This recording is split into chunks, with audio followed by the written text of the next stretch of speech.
Part 22. Fringe Artists in the Entertainment Industry. Author, Chizu de Xiaomao. Chapter 217. Chapter 212-210.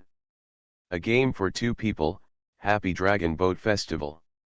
On a cold morning, a faint mist floats on the mountains in the distance, like Suan's veil. Standing under the patio of the hotel, Chen Lian had a rare moment to remember that he was still a martial artist, so he practiced boxing several times while no one else got up. After practicing, he made himself a cup of black wolfberry and felt like he was alive again. I have been overindulging recently. When I got up in the morning, Chen Lian felt a little confused.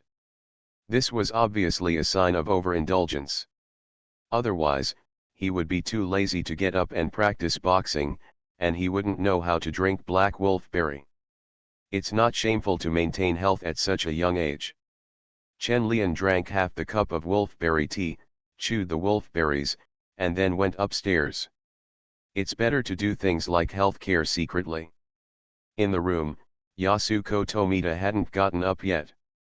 Her fair body was half covered with a quilt, her slender calves were exposed, and her small, delicate, white, and tender feet moved restlessly a few times. Chen Lian couldn't help but sigh.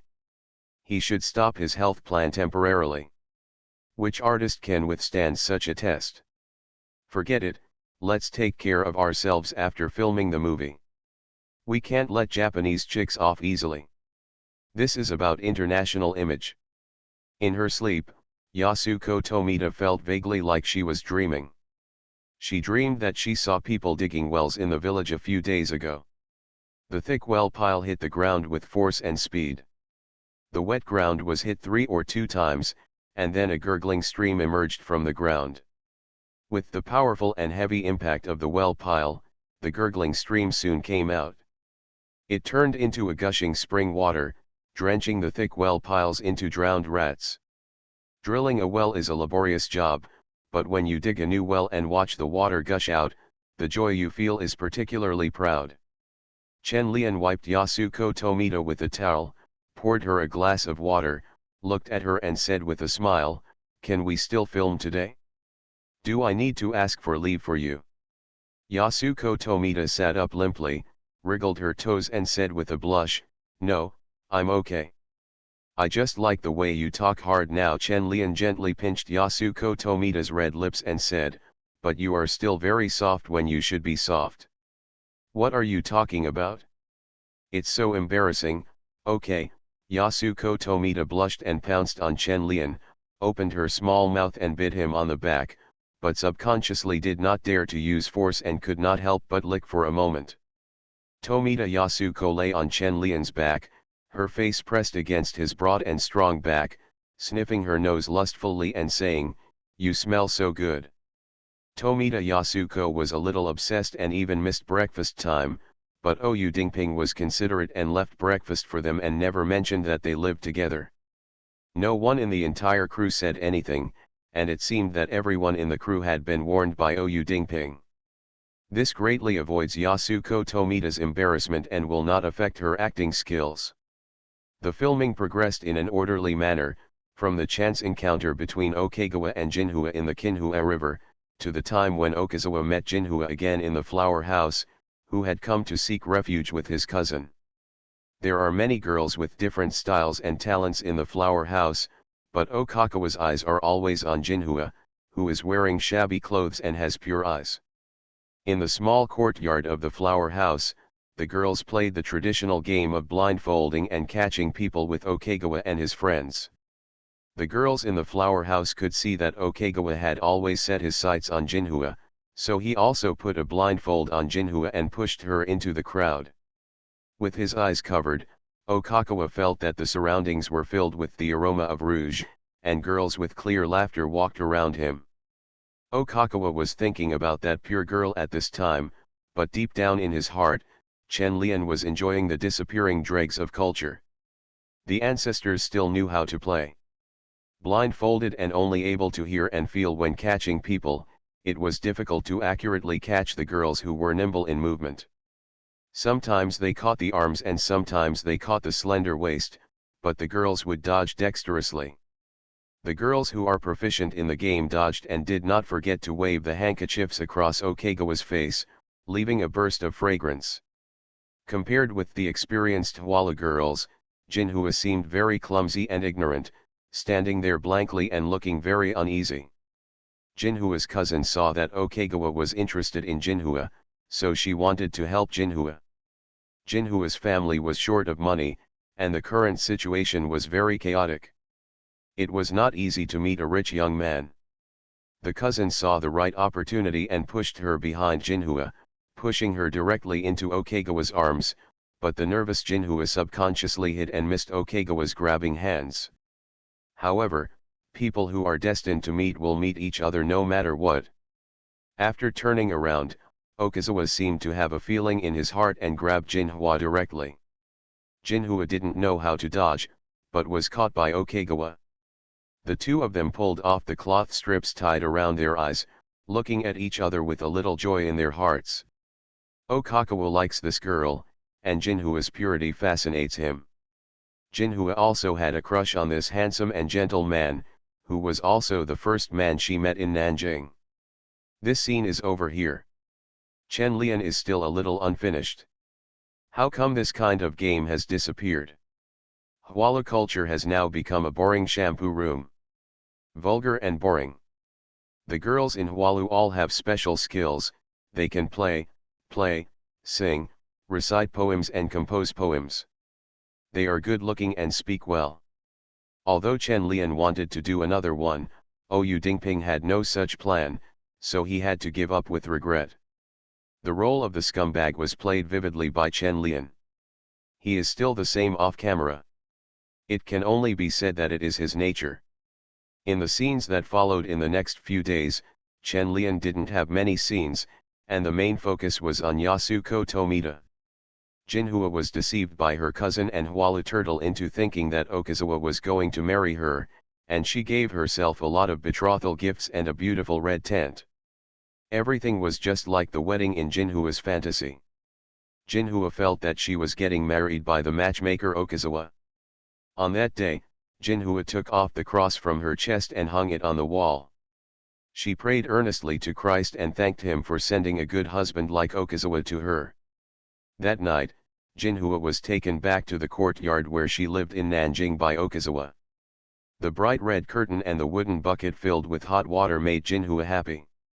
While soaking in the tub, Jinhua poured water on her face, looked at Okazawa happily and said, "I have never used such good hot water." Jinhua's eyes were very pure, and she did not become shy just because Okegawa was around. She simply thought that she was Okazawa's wife, so taking a bath together was a normal thing. Okegawa took a water ladle and poured hot water on Jinhua's body. Looking at her bright eyes and childlike smile, he couldn't help but caress her face and kiss her. Jinhua awkwardly raised her head to cooperate with Okazawa, feeling that she was the happiest person at the moment. The two kissed passionately for a long time before reluctantly parting. Jinhua, who was soaking in the barrel, was as happy as a child. She looked at Okakawa who was lying on the edge of the barrel and naughtily raised his feet and splashed water all over Okegawa's face. Okegawa looked at Jinhua lovingly, looked at her white feet resting on the edge of the barrel, reached out to grab her ankles and gently gave her a squeeze on the soles of her feet. Jinhua was so ticklish that she wanted to take her feet back, but it was inconvenient to sit in the tub. Her evasive action only stirred up waves of water, and even the spring light on her chest was looming in the rippling water. Jinhua, who was avoiding failure, just smiled foolishly, looked at Okazawa who was holding her foot and was unwilling to let go, and said with satisfaction and happiness, "Thank you, Christ." Okegawa stopped what he was doing, but still held Jinhua's small, white feet and asked, "Why do you want to thank Christ?" "Because it was Christ who brought you to me," Jinhua said matter-of-factly. Okegawa, who had no faith, said with some disgust in his heart, "I brought you out, you go and thank Christ." Jinhua explained seriously, "It was Christ who sent you there and took me away. Of course, I have to thank Christ. Seeing Jinhua's serious look, Okagawa was also moved by his innocent and pious look. He liked her even more in his heart and was unwilling to let go of her little feet for a moment. Jinhua's obsession with Okagawa is emotion and belief, Okazawa's obsession with Jinhua is appearance and body. It is unknown how much love Okagawa had for Jinhua. He just greedily obtained a steady stream of vitality and inspiration from Jinhua. This girl who was like an elf and an angel brought many different colors to his life. And inspiration. At night, after the shooting, Chen Lian and Yasuko Tomita appeared on the empty set again, and the hot water that had been poured out of the bathtub was refilled. Chen Lian and Tomita Yasuko sat in the bathtub and talked quietly together. In the movie you are Golden Flower, but in reality you are actually Okagawa. Feeling the smooth elasticity on his hands, Chen Lian put his arms around Yasuko Tomita's waist and said, "You look to me for inspiration in acting." Sitting in Chen Lian's arms, Yasuko Tomita turned her head and looked at the side of his face, kissed him gently and said, "But I also like you, there is no conflict." Chen Lian let go of Yasuko Tomita's hand and said, "I thought you were just using me." "You did it on purpose." Yasuko Tomita couldn't see that Chen Lian's previous behavior was just fishing. He is so gentle to himself every day, takes him shopping with him, and always discusses scripts and roles with himself, just to disguise himself as prey. Chen Lian chuckled, gently picked up Yasuko Tomita, faced himself and said, "The best hunter will disguise himself as prey." Tomita Yasuko put one hand around Chen Lian's neck, put one hand into the hot water and said to Chen Lian with some pride, "Now the hunter is going to enter my trap."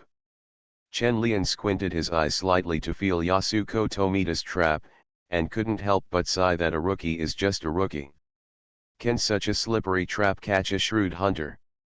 It will only make the hunter jump repeatedly in the trap. Alas, I'm in. Alas, I went out, and I came in again. However, no matter how skilled a hunter is, he will foam at the mouth from exhaustion in the trap after repeatedly jumping horizontally. The rookie still has some talent. The game of hunter and prey was often played out during subsequent filming. Tomita Yasuko and Chen Lian seemed to have found a new way, always disguising themselves as prey to seduce each other. Then take the opportunity to seize the opponent and punish him severely. For example, when Chen Lian caught Tomita Yasuko, he would take something from her as a trophy, and then watch her acting nervously and pretending to be nonchalant. For example, when Yasuko Tomita caught Chen Lian, she would step on him severely with her feet and then not allow him to move, leaving him to do whatever he wanted. Yasuko Tomita learned a lot from playing games again and again, and was trained very well by Chen Lian, an experienced hunter. This kind of game fits well with the filming schedule of the movie. The relationship between the two is getting deeper and deeper, and the eyes looking at each other are full of affection. The entire crew, from the director Ou Dingping to the field staff, felt that these two people simply stepped out of the script, and saying they fell in love because of the play is not enough to describe them. In this state, the performances of Chen Lian and Tomita Yasuko were so good that Ou Dingping was so happy that he began to calculate in his heart how much box office this movie would win and how many awards it would win at film festivals. The two awards of Best Actor and Best Actress should be unavoidable. As for the others, you can only look at your own abilities. Ou Dingping also devoted 1000% of his efforts to make his directing skills keep up with the actors' acting skills. They say directors train actors, but in this movie it's the other way around.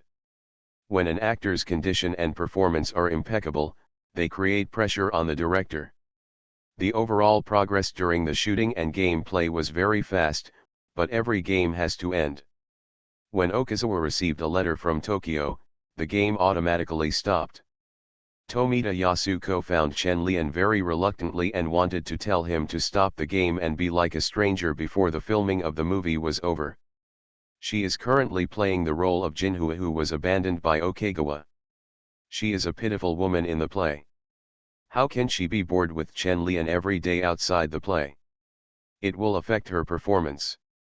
Chen Lian is also happy to see the result. The first priority of an actor is acting, and everything else is secondary. He also hopes that Yasuko Tomita can play this role well, otherwise how can he be worthy of his true role as a scumbag? As Yasuko Tomita became seriously involved, the lonely Chen Lian also became serious, turning the madness in his heart about Yasuko Tomita every day into longing for the role of Okazawa. After leaving Jinhua and returning to Japan, the scumbag Okagawa realized that he could not forget the girl who was full of vitality and filled with all the good things in the world. The scumbag becomes affectionate in the end, which is the most difficult thing for Chen Lian to perform. He has never experienced the feeling of loving someone deeply, so how can he act it? That's why she was so cooperative with Yasuko Tomita before, and now she can finally turn her previous emotions into the final affection, which becomes the nourishment for her acting skills. Tomita Yasuko and Chen Lian both regard each other as tools, and this game has not yet reached its final outcome. I'll finish a chapter tonight, my neck hurts too much, I'll finish it tomorrow. Happy Dragon Boat Festival. Fringe artists in the entertainment industry. Author, Chizuda Xiaomao. Chapter 218. Chapter 213-211. Chen Lian burst into tears. What is the most important thing for an actor? Chen Lian has been thinking about this question for a long time. Now he has made several movies with different roles, but Chen Lian has not found the answer yet. The only character that touched him and allowed him to use his life to interpret it was the movie Extreme Cold, and only the character Chi Lei made him feel close to his skin, understanding it from the bottom of his heart, and integrating his body and mind into that fictional character. Use your own emotions and flesh and blood to turn the fictional character who only exists in the script into a real person. The athletes in winter are very good, the Mid-Autumn Festival in Fenjiu is very good, Sangir in Red River Valley is very good, and even Weiqing in Midnight Singing is also very good. But none of these characters really touched Chen Lian, making him feel trembling from the depths of his soul. Originally, he thought that Okagawa in The Christ of Nanjing would be like this, a character that suited his personality very well, nothing more. But at the end of the performance, he suddenly realized that things were different from what he imagined. The character of Okagawa gradually became part of his flesh and blood during the game between him and Yasuko Tomita. Chen Lian was holding a dry leaf with Okagawa's name written on it. He suddenly remembered the tenderness and sweetness he felt at that time when he taught Jinhua to write. In the bright and spacious room, on the modified Japanese tatami, Jinhua was lying on the floor with pen and ink and clean rice paper in front of her. Okagawa held Jinhua's hand behind her back and taught her to write. "This is your name, Jinhua," Okagawa said softly in Jinhua's ear. Jinhua looked at the crooked words on the paper, read out her name, turned her head to look at Okazawa, smiled sweetly, and asked anxiously, "Teach me how to write your name." Okay, Okagawa took Jinhua's hand and wrote his name on the paper. Jinhua looked at Okagawa's name carefully, trying to remember those words firmly in her mind, but she was very dissatisfied with her crooked handwriting and couldn't write his name so ugly. "I wrote your name so ugly. Just practice more and it will be better. From now on, you can just write it several times a day. It's a waste. Paper is very expensive." Okagawa rubbed her head lovingly and told her not to worry about these things. Jinhua happily wrote Okawa's name on the paper over and over again in Okawa's arms until all the paper was used up. Jinhua lay on Okagawa's body, pulled off his home kimono, and said with a brush, "I want to write on you." The mild afternoon sun shines in through the window. Okagawa is lying on the tatami, and Jinhua is sitting on him, piously and seriously writing his name on Okagawa's back with a brush. Okagawa lay on the ground and felt the smooth touch of the ink-covered brush on his back. He felt a little itchy and his heartbeat was speeding up. He felt that he had really fallen in love with this girl who even took his name seriously. The leaves in Chen Lian's hand were blown by the wind and slowly fell to the ground. He picked up the leaves and recalled his thoughts. He was not sure whether he fell in love with her on the show or off-screen at that time. There are no shots of Chen Lian in the filming these days, but he will still go to the set every day to see Tomita Yasuko and Jinhua's life after being ruthlessly abandoned by Okegawa. Only when beautiful things are destroyed can the greatest compassion in human nature be aroused. Chen Lian silently watched Jinhua, whose faith was destroyed and was defeated by life again. Seeing her lose her source of livelihood, she had no choice but to return to the flower house in order to survive. She was deceived by the madam and bullied by a customer infected with the flower disease. Watching her collapse due to the flower disease, watching her collapse while washing her body. Watching her being deceived by a white man who said he was the Christ could take away her flower sickness. It seems that even though she is mentally disturbed, she is still kind-hearted and unwilling to infect others with the flower disease. Watching her believe Hijikata, she stood on the street holding a steamed bun covered in the blood of the beheaded prisoner and ate it. Watching her write Okawakawa's name on the leaves every day, watching her praying to Christ to return Okawakawa to her. Chen Lian has been watching all this with a cold eye, as if everything Jinhua encountered has nothing to do with him, and his heart is as hard as a stone. But in his heart, Okakawa kept shouting and struggling, shouting crazily for Chen Lian to save Jinhua.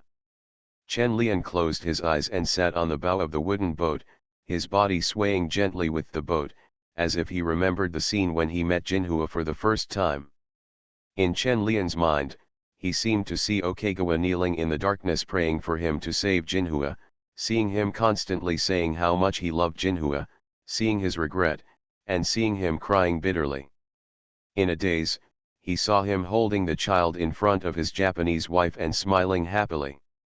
He completely forgot about the golden flower in Nanjing, the girl who loved him deeply, and the girl who brought him joy. Chen Lian opened his eyes, looked at the willow branches hanging down by the river bank, and murmured to himself, "Okakawa, what kind of person are you? Do you really love her, or are you hypocritically using your affection to deceive yourself from the condemnation of your conscience and the strange eyes of the world?" Chen Lian sighed quietly. Looking at the blue sky, he always thought of the scene when he was with Tomita Yasuko. If he were Okazawa, would he fall in love with Jinhua? After a long time, Chen Lian sighed helplessly. If he were Okazawa, he would definitely fall in love with Jinhua. So don't think so much. When the boat docked, Chen Lian got out from the other side of the cabin. When he passed through the small and dark cabin and stepped onto the bluestone shore, Chen Lian had disappeared. The one who came ashore was Okazawa, who emerged from the darkness. He came to save him. His beloved girl. After meeting Jinhua again, all of Okegawa's grace disappeared, leaving only endless regret and heartache. Looking at Jinhua, who was so crazy but still remembered that she loved him deeply, Okazawa also felt that he was going crazy. Everyone in the crew looked at Chen Lian and Tomita Yasuko in silence. Everything about the actors disappeared behind them, and only Okegawa and Jinhua stood in front of the camera. Oyu Dingping sat in front of the monitor, and his palms could not help but tremble slightly. He did not even dare to direct the camera on how to shoot, for fear that it would affect the performances of Chen Lian and Tomita Yasuko. This kind of performance does not require any shooting techniques. Just watching them can feel two real characters and a real emotion. At this moment, Oyu Dingping suddenly understood a truth. Great movies do not have fancy lens language. Too much of some things will only destroy the beauty of the movie, the actors' performances, and the truest emotions of the characters. Some things are too much. If Chen Lian knew Oyu Dingping's thoughts, he would definitely ask him to write them down and send them to director Cheng. Farewell, My Concubine is so well shot. There are no weird voiceovers or hazy filters, just the most touching stories and performances. In the next 2 weeks, the shooting efficiency was so high that even the supporting actors were affected by the performances of Chen Lian and Tomita Yasuko, and were led by them unconsciously, and the level of their performances was a bit higher. Under the hazy sky in the early morning, Chen Lian looked at Yasuko Tomita, who was silent, and gently grabbed her hand, as if he was reluctant to leave the last scene. Yasuko Tomita turned her head and looked at Chen Lian, her eyes filled with nostalgia. Then she gently pulled out her hand, turned to look at the camera that had been prepared, and nodded lightly. Oyu Dingping took a deep breath and shouted, "Christ in Nanjing, the last scene, the last shot, begins." Jinhua was wearing a bright red scarf and Okegawa's hat on her head, and she was running staggeringly on the railway. A breeze blew, and the hat fell to the ground. There was no trace of Okegawa on her body. Okegawa followed Jinhua, looking at her back with fondness in his eyes, and determined to take her back to Japan and never be separated again. Jinhua ran and smiled and seemed to have returned to her carefree self in the golden rapeseed field. Jinhua suddenly fell to the ground while running, and her bright red scarf slowly fell in the breeze. Okegawa quickly ran over, hugged Jinhua in his arms, smiled and held up her head, like a doting father, gently wiping the broken grass blades on her face, but he didn't feel it. Golden Flower's breath. Okagawa's hand froze, and the smile on his face froze. He gently stroked Jinhua's face with trembling hands. His throat seemed to be blocked, and he couldn't even say the word Jinhua. Seeing Jinhua's bloodless and pale face, Okegawa held her tightly in his arms, his eyes filled with tears, his mouth slightly open and unable to make any sound, like a machine that was so sad that it had lost its soul. Everyone in the crew who had been watching from the side had red eyes at this time, and tears fell uncontrollably from the corners of their eyes. Oyu Dingping felt a huge sadness coming over him while sitting on the small horse. At this moment, he suddenly realized that he might never be able to make such a movie again. He was sad for Jinhua and Okazawa, and also felt sad for himself. No one shouted to stop, and no one came forward to tell Chen Lian and Tomita Yasuko that they had finished filming. Chen Lian hugged her and his body kept shaking, and the tears in his eyes fell from his cheeks and dripped on Tomita Yasuko's face. Warm tears were like huge rocks falling on Yasuko Tomita's heart.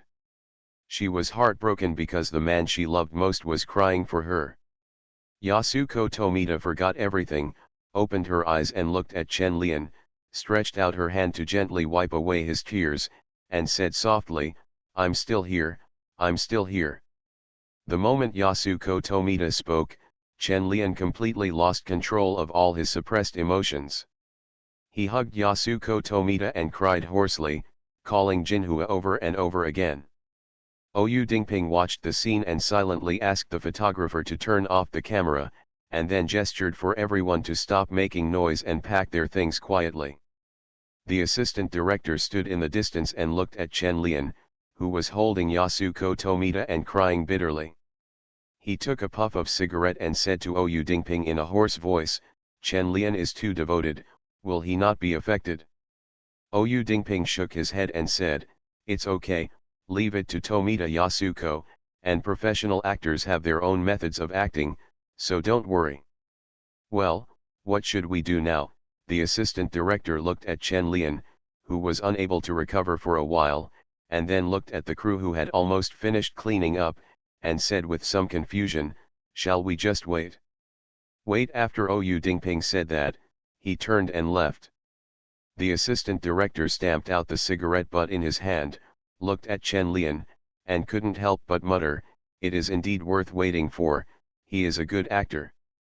Tomita Yasuko leaned in Chen Lian's arms and kept wiping his tears, saying over and over again that "I am still here and the filming is over." But Chen Lian seemed to feel nothing. He was immersed in the emotion of losing his lover for a long time and couldn't extricate himself. Deep in Chen Lian's subconscious, he looked at himself who was crying and crying very rationally and clearly. He knew that the person crying was not him, but Okazawa. Tomita Yasuko's words will not have any comforting effect, they will only make Okegawa collapse even more. His golden flower is really dead and will never come back. After a long time, Chen Lian gradually stopped crying. He took a serious look at Yasuko Tomita, as if to remember this face that looked exactly like Jinhua, and then raised his hand and gently touched her face and smiled. "Are you okay, Lian-kun?" Yasuko Tomita was a little afraid of Chen Lian's current mental state. He was already out of the drama, so why was he so deeply involved in the drama? The tears on Chen Lian's face stopped. He took back the hand that was stroking Yasuko Tomita, breathed out slowly, and then said in a hoarse voice, "I'm fine, but there are too many emotions accumulated in my heart and I need to vent them." Okakawa has also left with the dead Jinhua, and now only Chen Lian is still feeling the faint sadness. "It's okay, it's okay, it's okay." Yasuko Tomita hugged Chen Lian and patted his back gently, like a mother. When Chen Lian returned to the hotel at night, he seemed to have completely gotten rid of the influence of the character on him, drinking and chatting with Ou Dingping and others. Yasuko Tomita has been sitting next to Chen Lian. She seems to be normal and not affected by the role. In fact, there is a shadow of Jinhua in every move, and even the way she speaks still retains Jinhua's habits. Chen Lian silently observed Tomita Yasuko, and finally became sure that this girl was a bit indistinguishable. "I thought I was in trouble, but in fact I was in deeper trouble." Ou Dingping also discovered it, but he had no choice but to take care of the actor's affairs now. He just wanted to go back and complete the post-production of the movie. After dinner in the evening, Yasuko Tomita followed Chen Lian back to the room and thoughtfully helped Chen Lian to hang up the coat he had taken off. "Jingzi, when are you going to return to Japan?" Chen Lian asked, sitting beside the bed. Tomita Yasuko was stunned for a moment, unable to realize why he wanted to go back to Japan. It took a while before he came back to his senses and looked at Chen Lian blankly. "I don't want to go back." Yasuko Tomita looked at Chen Lian and said. Chen Lian took Yasuko Tomita's hand and sat down and said, "Have you forgotten why you want to act in this movie?" Tomita Yasuko shook her head and nodded again, looking at Chen Lian in silence. After returning to reality, those temporarily forgotten obsessions came back. "It was in order to save my acting career that I broke my previous innocent image and acted in this movie." Her own obsession slowly drew Yasuko Tomita back from Jinhua. Compared with the simple girl who believed in Christ, she still preferred her current life. Chen Lian stretched out his hand and rubbed Yasuko Tomita's head and said, "Okay, forget about Jinhua and Okakawa. You are Yasuko Tomita, the last innocent person in the Showa era, and a well-known artist who wants to stand on the stage again." After listening to what Chen Lian said, Tomita Yasuko suddenly hugged Chen Lian and cried bitterly, tears flowing down uncontrollably. Maybe he was feeling sad for Jinhua's ending, or maybe he realized that he was so envious of Jinhua, her simplicity and her bravery. Yasuko Tomita hugged Chen Lian and cried for a long time. Finally, she raised her head and looked at Chen Lian and Okakawa, whom Jinhua loved deeply. She stroked his face and said, "Can you let me be Jinhua again?" Chen Lian nodded, hugged her gently and called Jinhua softly. This night was very quiet. There were only two men and women in the room reminiscing about the happy times in the past, walking by the river, running in the rapeseed fields, and riding together in the room full of sunshine. When the dark sky outside the window gradually brightened, the two stopped reminiscing, looked at each other in the dim light of the morning, and then released all their emotions at once. "It seems that I want to give all my love to the other person at once this morning." After an unknown amount of time, the sunlight outside was already very dazzling, and the frantic breathing in the room gradually subsided. Only the messy clothes on the floor could prove the madness just now. Tomita Yasuko propped herself up and sat up, silently took a towel and wiped off the sweat on her forehead and the traces left by Chen Lian on her body. Chen Lian couldn't help but take out a pack of cigarettes, walk to the window and smoke silently, the blue smoke slowly drifting away in the sunlight. It seems that in the past month or so, all this has been a dream, and now it is time to wake up from the dream. Tomita Yasuko picked up the clothes on the ground, put them on one by one, then came behind Chen Lian, hugged him from behind, felt his body temperature, stretched out her fingers and wrote the 3 words Chen Lian on his back. Just like Jinhua wrote his name on Okazawa's body, Tomita Yasuko said softly after finishing writing, "Lee Yasukun, I am going back to Japan. I hope to see you again in the future." Chen Lian felt like he was Jinhua in reality, who was ruthlessly abandoned by Okagawa Yasuko. "I wish you good luck and hope this movie can make you a goddess all over Japan again." Tomita Yasuko let go of Chen Lian's hand, looked at his back against the light and said, "I will definitely do it." Chen Lian said without looking back, then, "Goodbye." "Goodbye." After a while, Chen Lian put out the cigarette butt in his hand.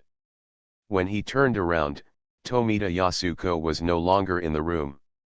When Chen Lian packed his luggage and went downstairs, he realized that Tomita Yasuko had left early. Looking at the blue sky, Chen Lian stretched, picked up his luggage and left. "No matter how I came or went back, nothing seems to have changed, only the price of motorcycles has increased." More than 2 hours later, Chen Lian's plane landed in the capital.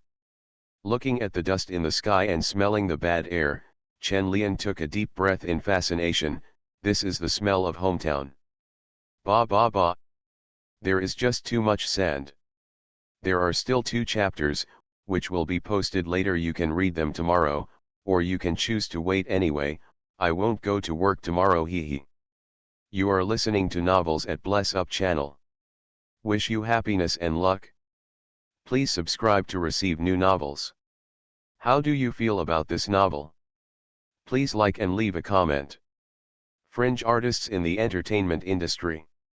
Author, Chizuda Xiaomao. Chapter 219. Chapter 214-212. Pain and Happiness. Teacher Chen, you are finally back. Li Dabai shouted excitedly at the pickup gate. She felt as if a century had passed since she hadn't seen Chen Lian for more than a month. "Don't be so careless, what does it look like in public?" Chen Lian looked at Li Dabai, who was holding his arm and swinging around. He felt a little dizzy.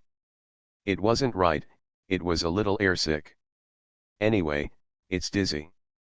Okay, Li Dabai immediately became serious. During Chen Lian's absence, she taught herself hard lessons, and she is confident that she is now a mature assistant.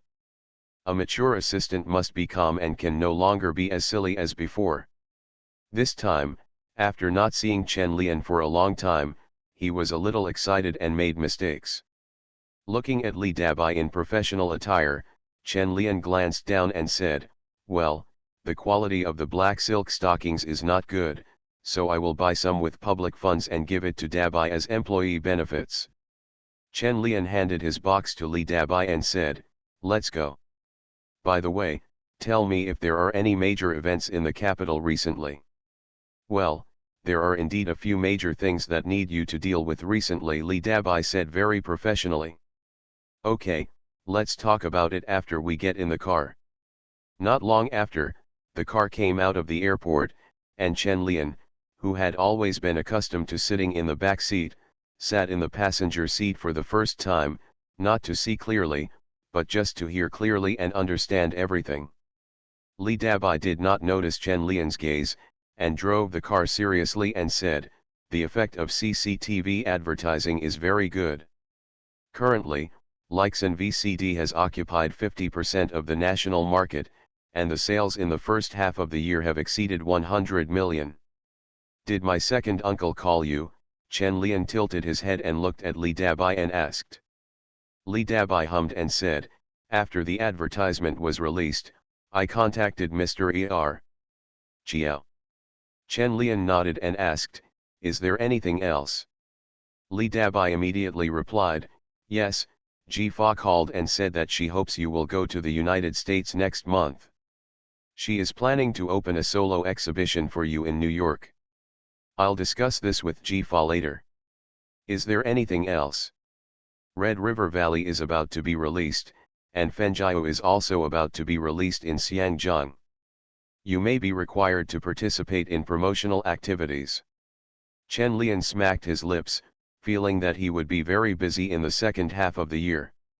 After a while, Li Dabai whispered again, "Teacher Chen, Sister Bai Ching is back, but she doesn't seem to be in the right state. She is painting in the studio every day. Don't even talk much. When did you come back?" Chen Lian raised his gaze slightly and asked seriously, "Why is your condition wrong?" Li Dabai thought for a while and said, "I don't talk much, and I just draw every day. I am so involved that I feel a bit like a demon." "Is your schedule still regular?" Chen Lian asked. "My work and rest are okay, my body is fine, I just feel a little nervous." Chen Lian nodded when he heard this and said, "I know, it's like this when she is creating. Just wait until she finishes painting." Bai Qing had been out for a few months and probably found new inspiration. Chen Lian was a little curious about what she was painting this time. But it was getting late now, so Chen Lian gave up his plan to go to the studio today and went home first to have a good night's rest. After returning home, Chen Lian found that Li Dabai had cleaned the house for him in advance, the bedding had been changed, and even the refrigerator was full of ingredients. The little assistant has really grown a lot. Chen Lian looked at Li Dabai, who was helping him pack his luggage, and wondered what kind of reward would be better. "Dabai, you have done well during this period, let me give you a reward." Chen Lian leaned against the door and said. Li Dabai looked back at Chen Lian and asked curiously, "Teacher Chen, what's the reward?" "What reward do you want?" Chen Lian asked with a smile. Li Dabai thought for a while and then shook his head. The reward he wanted was not that simple, so he had better wait and see. Chen Lian thought that Li Dabai was embarrassed to speak, so he said, "Since you don't know, then I'll send you a red envelope, just to praise your growth during this period." "Then can I save it?" "I want to buy a bigger one later." Li Dabai looked at Chen Lian seriously and said. Chen Lian couldn't help but smile and said, "You are playing with points in exchange for luxury gifts here, but it's not impossible, so just save them." After hearing Chen Lian's agreement, Li Dabai immediately smiled and happily carried Chen Lian's clothes to the balcony to wash clothes. When Li Dabai finished washing his clothes and wanted to cook, he was driven away ruthlessly by Chen Lian. "Teacher Chen, why are you driving me away? You won't have dinner tonight." Li Dabai resisted and didn't want to leave. She bought a lot of vegetables today and wanted to have dinner together in the evening. Chen Lian pushed Li Dabai out of the door and said, "I won't eat tonight. I just want to go to bed early. You should also go back and have a rest early. Remember to pick me up tomorrow." After saying that, Chen Lian closed the door with a bang. Li Dabai outside the door puffed his mouth and turned around with a snort. He also bought Wajia beef specially. It was so expensive, but it was a pity that he couldn't eat it. After driving Li Dabai away, Chen Lian filled himself with water and soaked comfortably in the bathtub. He had been a little depressed in Huangshan during this period, and now he just wanted to relax. After soaking in the bathtub for a while, Chen Lian always had the figure of Tomita Yasuko in his mind. His hand was placed on the edge of the bathtub, always wanting to squeeze something. Chen Lian sighed. It seemed that he was no less affected than Yasuko Tomita. He had to get out of this state as soon as possible. Chen Lian got out of the bathtub, found his phone, looked at the numbers in the address book, hesitated for a while and dialed the number in the Nortel girls' dormitory. In the girls' dormitory of Nortel, Zhang Qingqing was sitting boredly under the electric fan, listening to Chen Zihan and Zhang Zuking chatting, feeling very irritable. Just as she was about to go out for some air, someone outside suddenly called her name. "Qingqing, your boyfriend's phone number." After Zhang Qingqing heard this, her face immediately showed a happy expression. She responded quickly and ran out, causing her chair to be accidentally knocked over. After Zhang Qingqing ran out, Chen Zihan and Zhang Zuking looked at each other at the same time and said in unison, "She has a boyfriend." Looking at Zhang Zuking, who also knew nothing, Chen Zihan immediately became very curious. During this time, Jiang Qingqing no longer quarreled with her. She always had an inexplicable sense of superiority and looked at her like she was a clown. Who is her boyfriend? What gives her such confidence? Chen Zihan couldn't help but mutter. Zhang Zuking was also curious, so he said, "Let's go eavesdrop."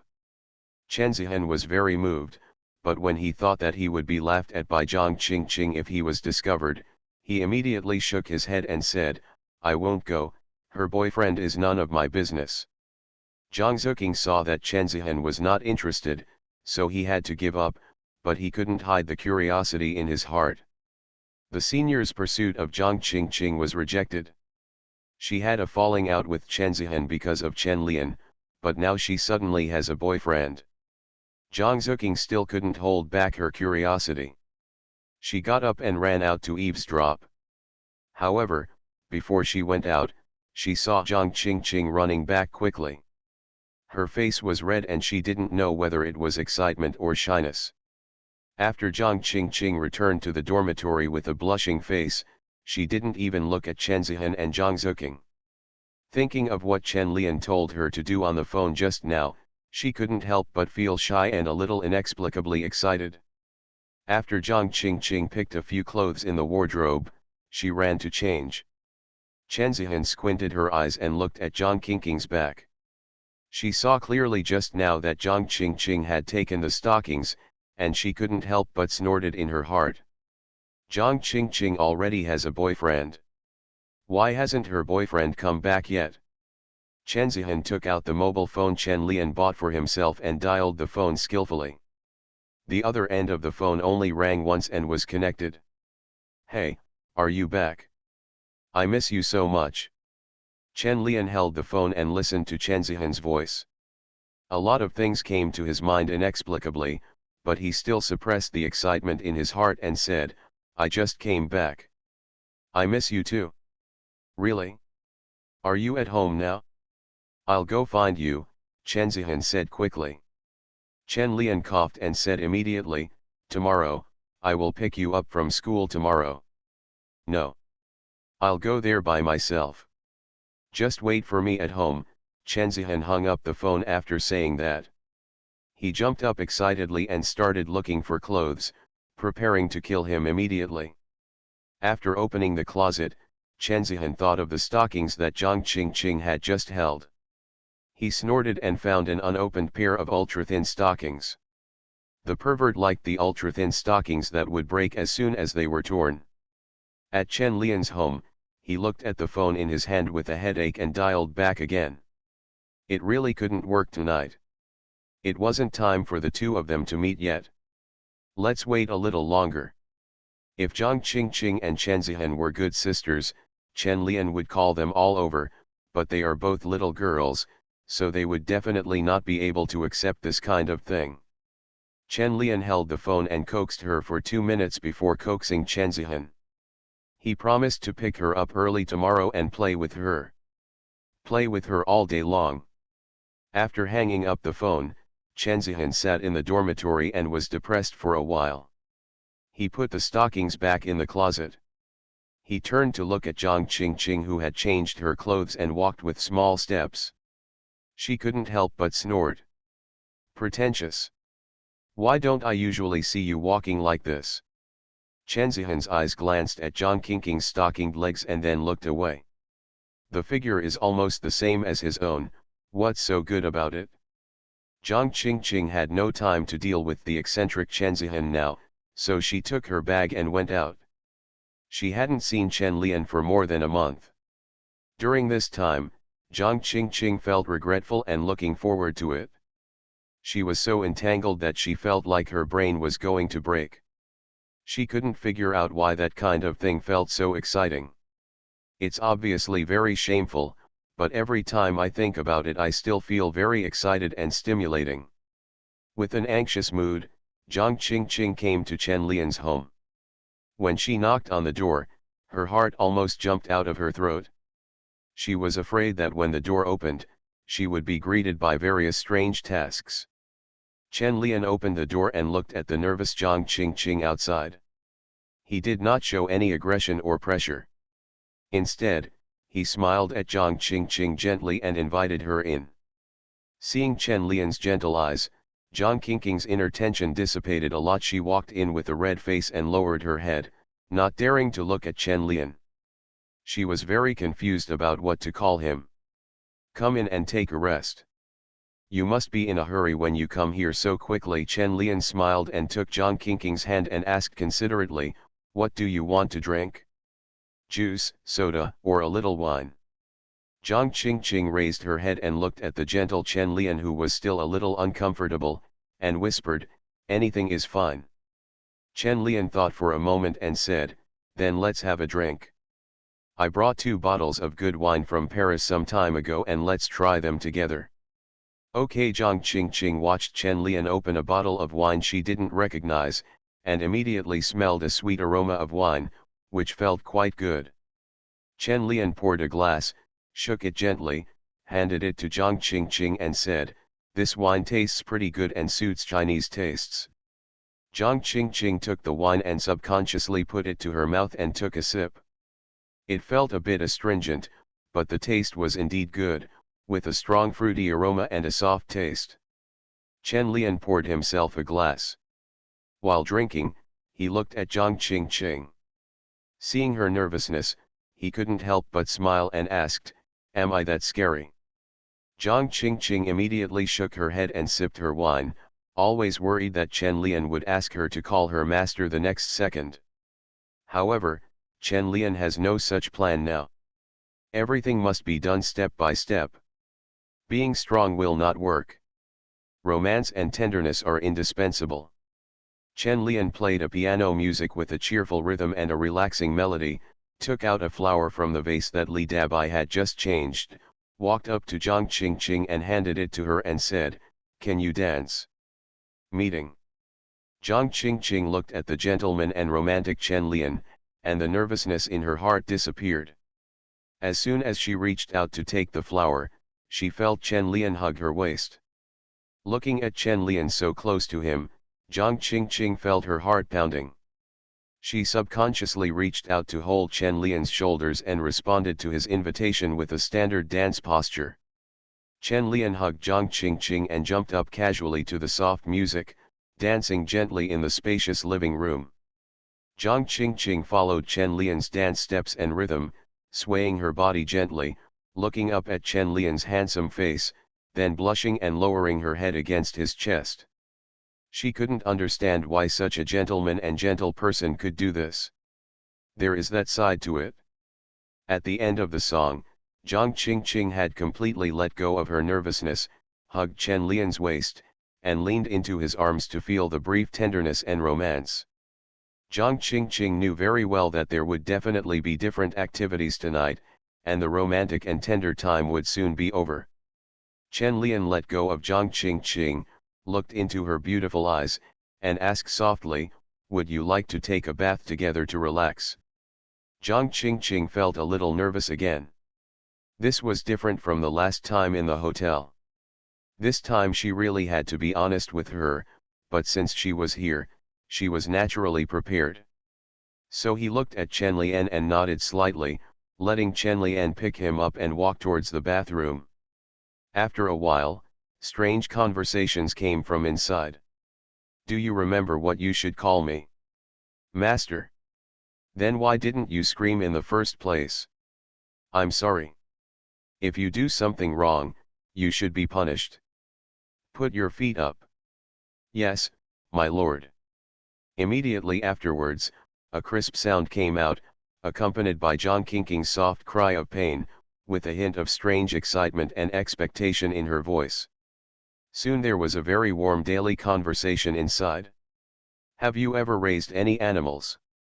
I have, I had a puppy when I was a kid. Will you take it out to play?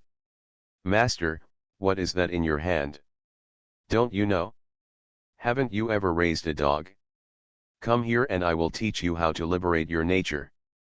An unspeakable night passed like this. When Chen Lian woke up the next day, he looked at the chain in his hand, and then at Jiang Qingqing, who was still sleeping soundly with a red face.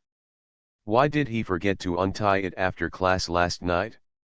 After Chen Lian muttered, he carefully untied the ornaments around Zhang Qingqing's neck, then got up, brushed her teeth and washed her face, and made breakfast before waking up Zhang Qingqing, who was still sleeping.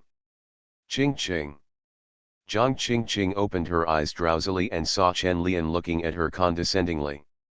She reflexively got up and regardless of the pain in her knees, she stretched out her hand and handed it to him. Chen Lian, the effect of yesterday's class was a bit too good. I'm up for dinner. I made some noodles for you. Chen Lian held her gently, squeezed her palm with a smile and said, but I have to brush my teeth and wash my face first. Zhang Qingqing seemed dazed, as if she hadn't woken up yet, or was still immersed in the memory of yesterday's class, and subconsciously shouted, "Thank you, master." Chen Lian rubbed Zhang Qingqing's head and said, "It's morning. Don't be confused. Get up." After listening to Chen Lian's words, Zhang Qingqing woke up a little. She looked at the sunshine coming in from the window, then looked down at her current posture, and immediately blushed. It was already daytime and it was not class time. Why was she still like this? Zhang Qingqing immediately wanted to stand up, but her red and swollen knees and the residual tearing pain from last night made her lose her balance and fall down. On the bed, Zhang Qingqing raised her head aggrievedly and looked at Chen Lian and said, "Master, my legs hurt so much." Zhang Qingqing like this really makes people feel distressed. Chen Lian bent down and touched her head and said, "Then you can sleep and have a good rest. I will bring the food in, but you must rinse your mouth first before eating." Zhang Qingqing grabbed the quilt with both hands and covered herself, blushing and nodding happily. She liked the gentle Chen Lian now, and she also liked the stern Chen Lian last night. The contrast between the two different feelings and the contrast between herself and herself made her feel very novel and exciting, and she was a little fascinated by this kind of life separated between day and night. Chen Lian was not as impatient as Ren He. He gently wiped Zhang Qingqing's face, rinsed her mouth, and then fed her breakfast. Zhang Qingqing was lying on the bed, enjoying Chen Lian's careful care. The smile on her face never disappeared. She grabbed Chen Lian's clothes with one hand, for fear that such gentle care would disappear in the next second. If Chen Lian was only as strict and strong as he was in class last night, Zhang Qingqing felt that she might not be tempted, but when she saw Chen Lian's gentleness and thoughtfulness before and after class, she couldn't help but sink in. She just wanted to be in this gentle and caring place. In the sharp trap, there is pain and joy. Fringe artists in the entertainment industry. Author, Chizu de Xiaomao.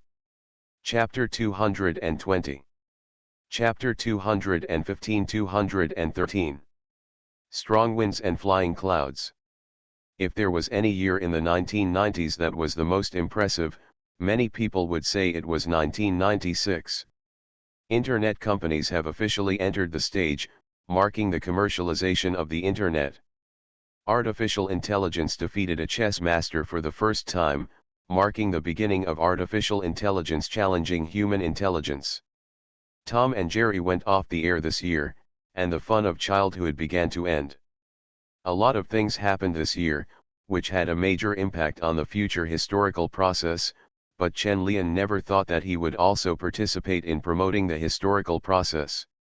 Likes and VCD sales exceeded 150 million in the first 2 quarters of 1996. However, compared with the huge changes in the color TV industry, VCD is not so attractive. Panasonic is claiming to occupy the domestic color TV market this year and defeat one company to occupy an industry. Domestic color TV brands will naturally not sit still and wait for death in the face of such provocation. Changhong's chairman Price Butcher took the lead in raising a big knife in his hand and started a price war.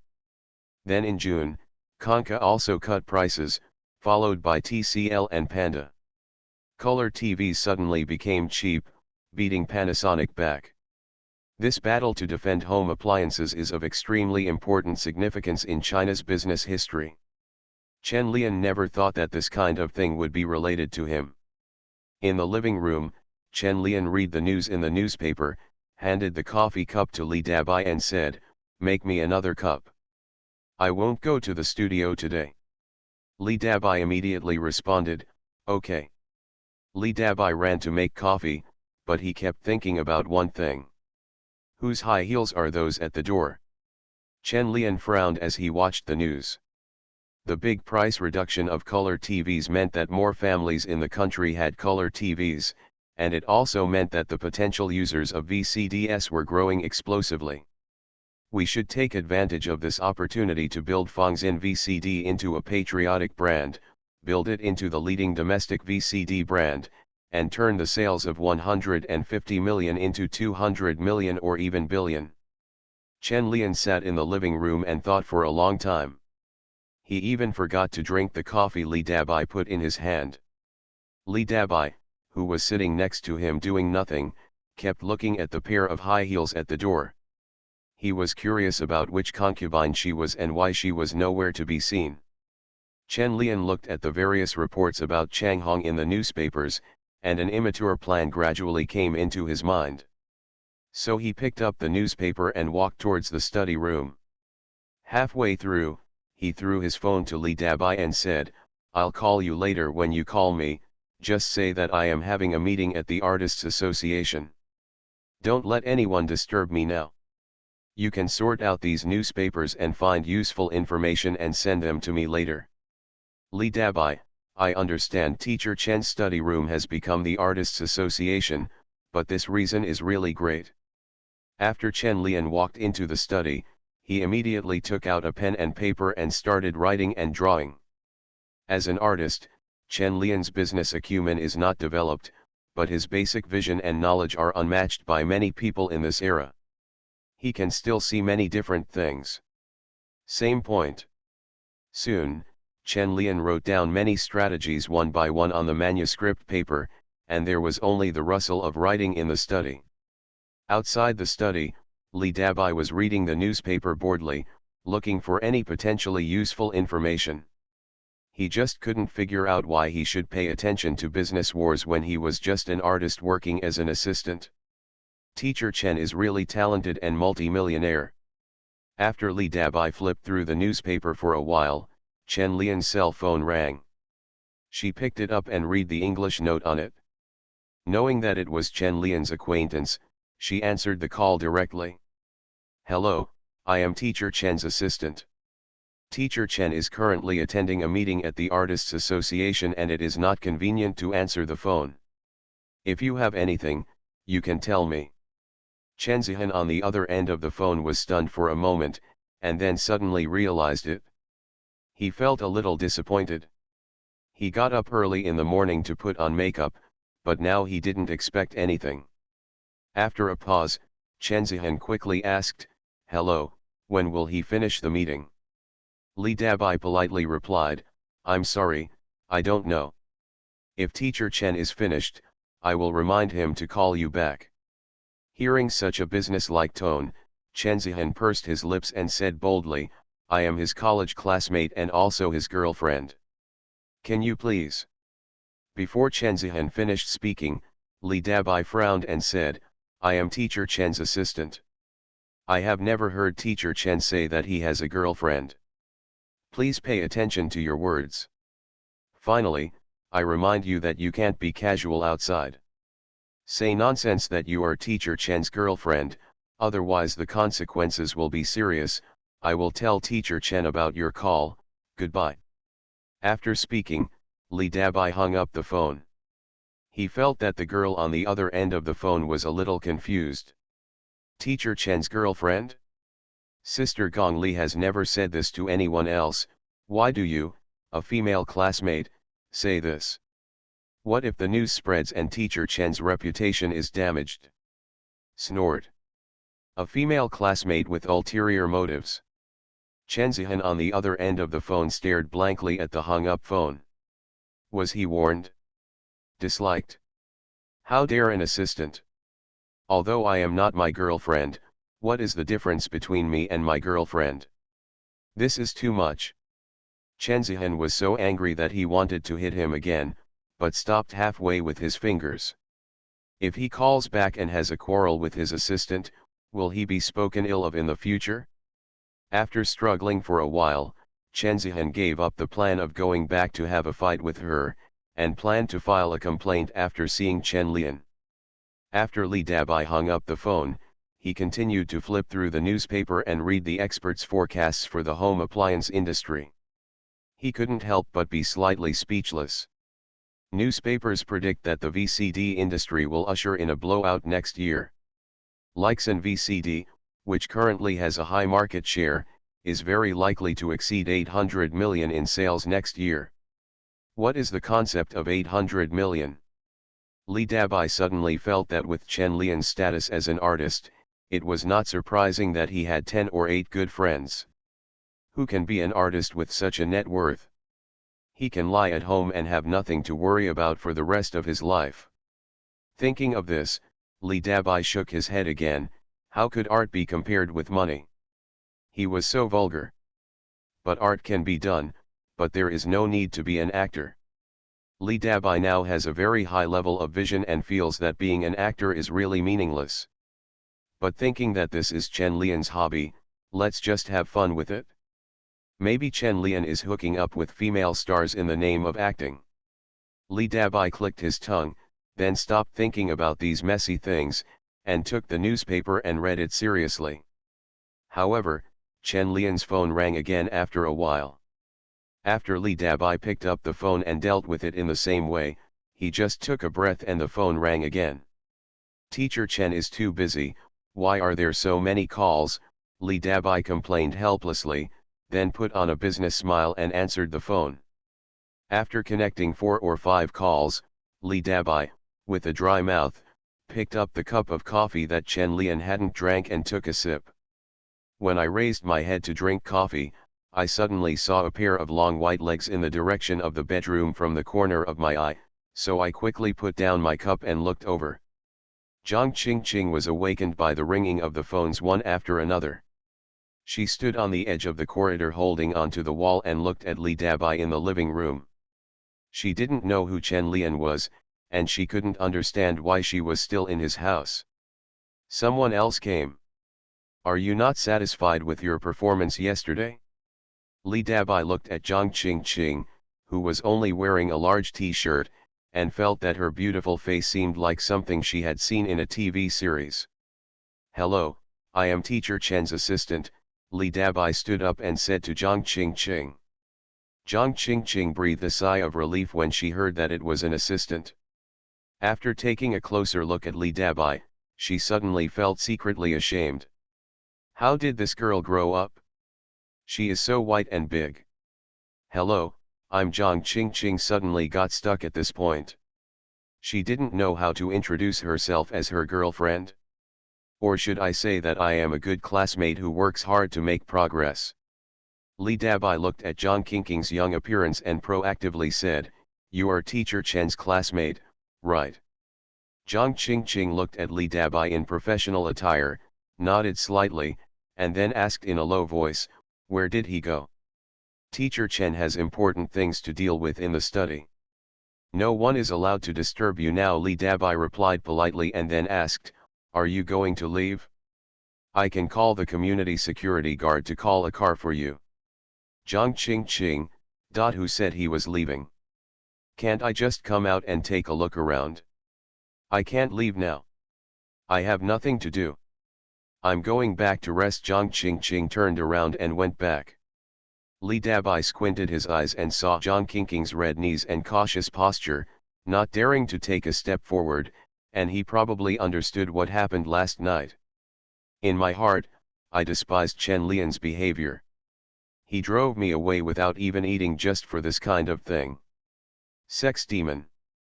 Abnormal. I'm so jealous. When Zhang Qingqing returned to the bedroom, she was no longer sleepy. She just lay on the bed in a daze, looking at Chen Lian's bedroom. After a while, Chen Lian's voice came from outside. Bye-bye. Make me a cup of coffee and give me the compiled newspaper. Li Dabai quickly responded, here we come. After making a quick cup of coffee, Li Dabai took the coffee and newspaper into the study.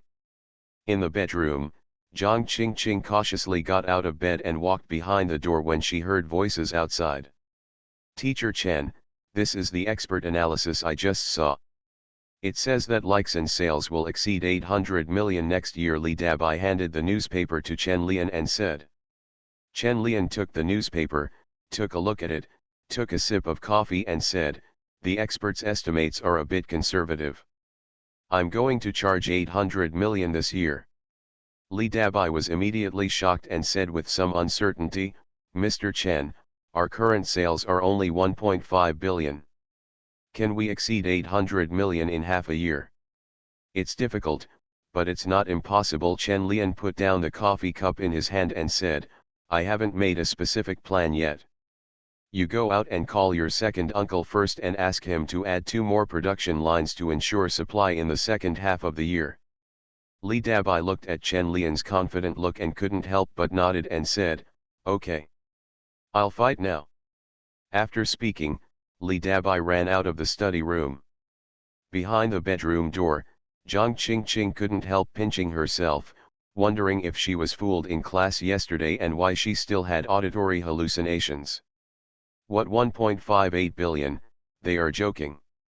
Haha, it must be a joke. But the pain in his arm told him clearly that it was not an auditory hallucination, and Chen Lian and Li Dabai would not make such a joke at home. So, what they say is true. Zhang Qingqing couldn't help but take a breath, feeling that the world was so magical. What kind of master was she looking for? After an unknown amount of time, Zhang Qingqing came back to her senses and looked at the quilt covering her body. She didn't know how she got back to bed. Her little mind was still thinking about whether there was something wrong with the world. In the study room, Chen Lian took a sip of coffee and looked at the dense words on the paper. He couldn't help but breathe a sigh of relief. Although his writing was rough and childish, his ideas were basically settled. Show this thing to your second uncle, he will definitely understand it, perfect his plan, and execute it perfectly. The second uncle's ability is much better than Chen Lian's, not on the same level, and he has rich practical experience. As long as he follows Chen Lian's thinking, he can get at least 500 million in sales this year, if not 800 million. With such a large share of his own, he can conservatively make a profit of tens of millions out of a sales volume of 500 million. The color TV industry's counterattack clarion call has been sounded, and now is the time to get a share of the pie, which can also put some pressure on those foreign companies and further expand market share. It would be best to take this opportunity to squeeze Sony VCD out of the Chinese market and let it go home with Panasonic color TVs. The color TV industry's counterattack is to hold high the banner of patriotic enterprises. If we don't take advantage of this opportunity, there will be no such good opportunities in the future. After sorting out his plan, Chen Lian asked Li Dabai to bring his cell phone in the study, then closed the door and made calls inside for several hours. Li Dabai was very measured and did not eavesdrop. He also monitored Zhang Qingqing to prevent her from getting close. Zhang Qingqing had already changed her clothes and was sitting in the living room. She looked at Li Dabai, who stared at her from time to time and said speechlessly, I won't eavesdrop. I know it well, okay. Li Dabai said politely and courteously, I didn't mean that, I was just afraid that you would be bored and chat with you. Zhang Qingqing, how can there be anyone who can't talk for a long time without talking? After a while, Li Dabai saw that Zhang Qingqing had no intention of leaving, so he asked, don't you have to go to class today? Why don't you go back to school early?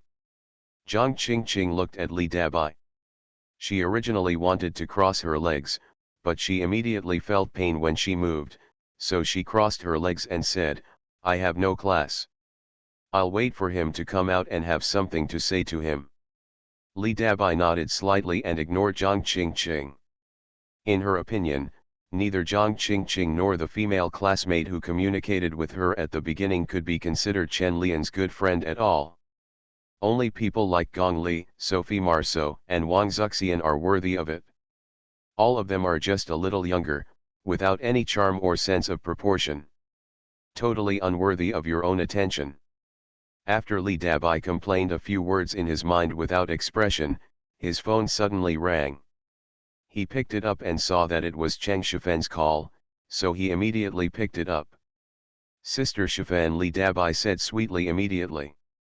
Cheng Shifen asked on the other end of the phone, Dabai, why can't Lian's phone call get through?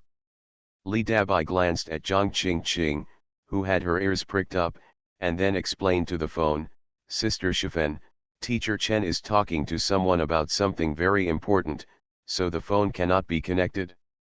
Cheng Shifen snorted, and then said, then wait until Lian is finished and ask him to call me back. The company has decided on the art space matter. It's best to come to Xiangjiang to discuss the specific matters. Okay, Sister Shifen, I will definitely tell Teacher Chen.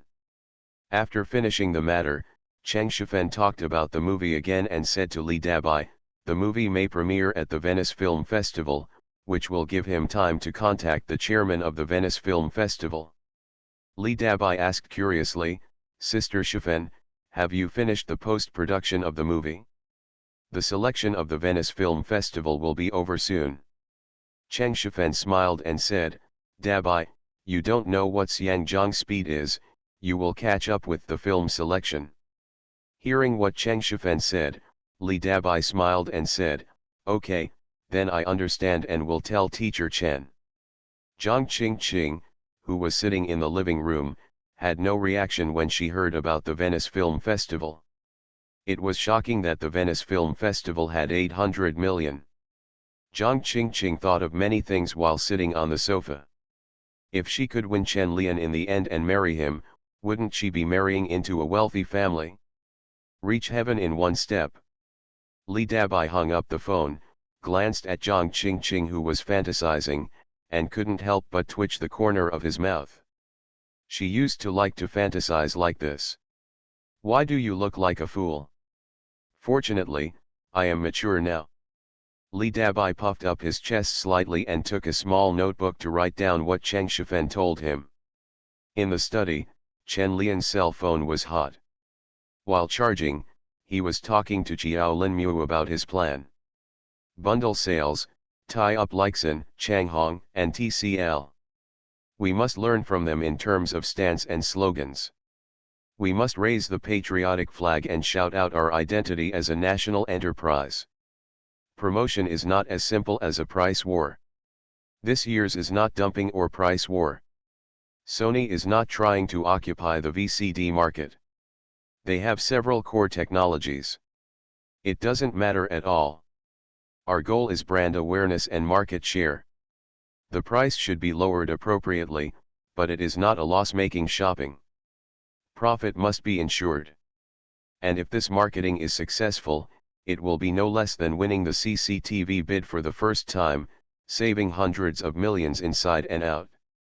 Yes, the specific method is to rub it in.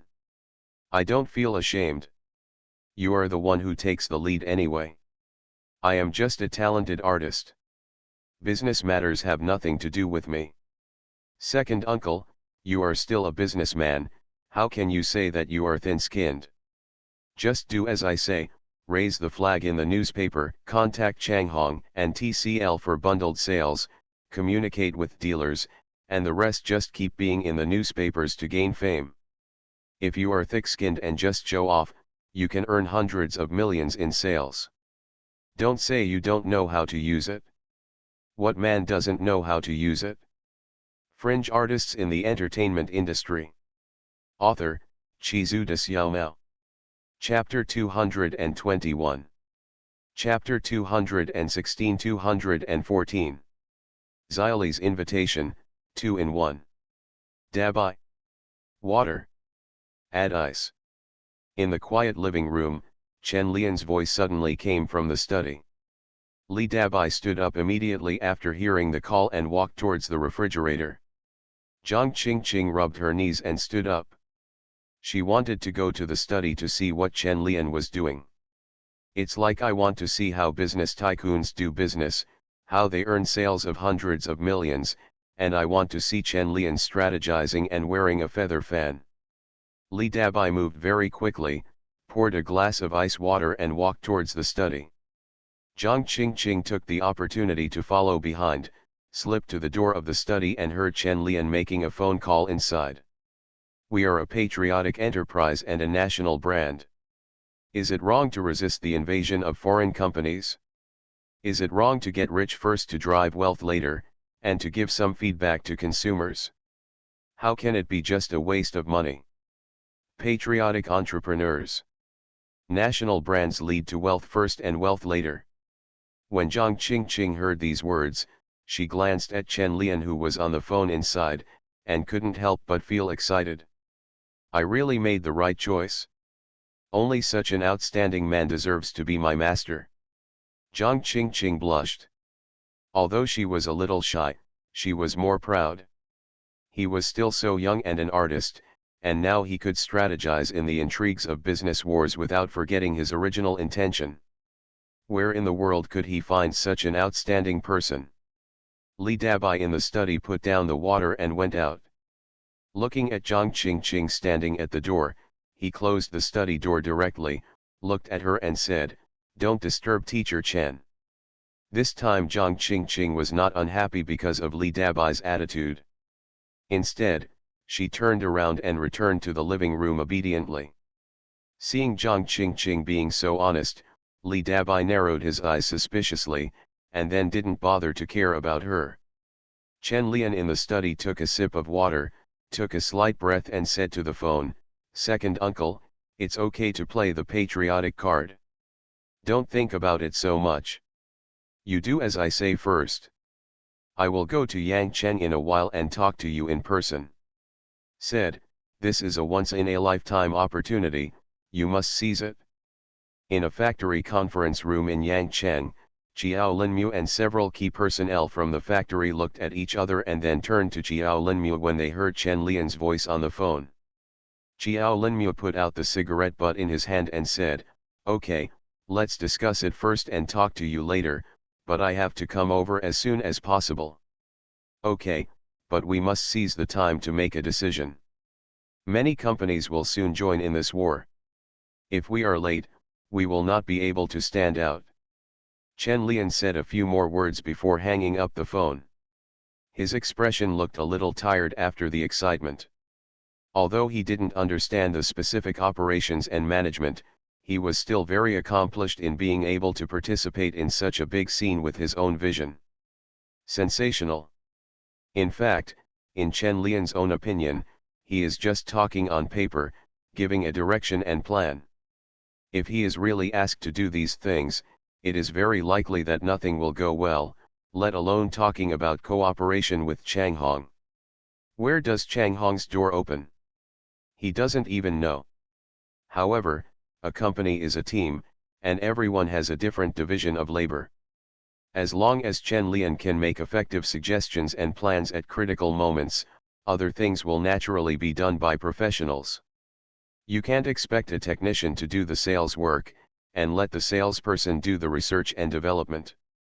If everyone performs their own duties, there is no reason why it won't succeed. If it really fails, then ask the leader what he does for a living.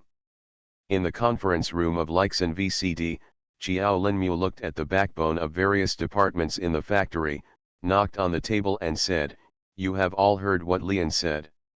Whether the factory can double its sales in the second half of the year depends on whether it can catch up this time. Seize the opportunity."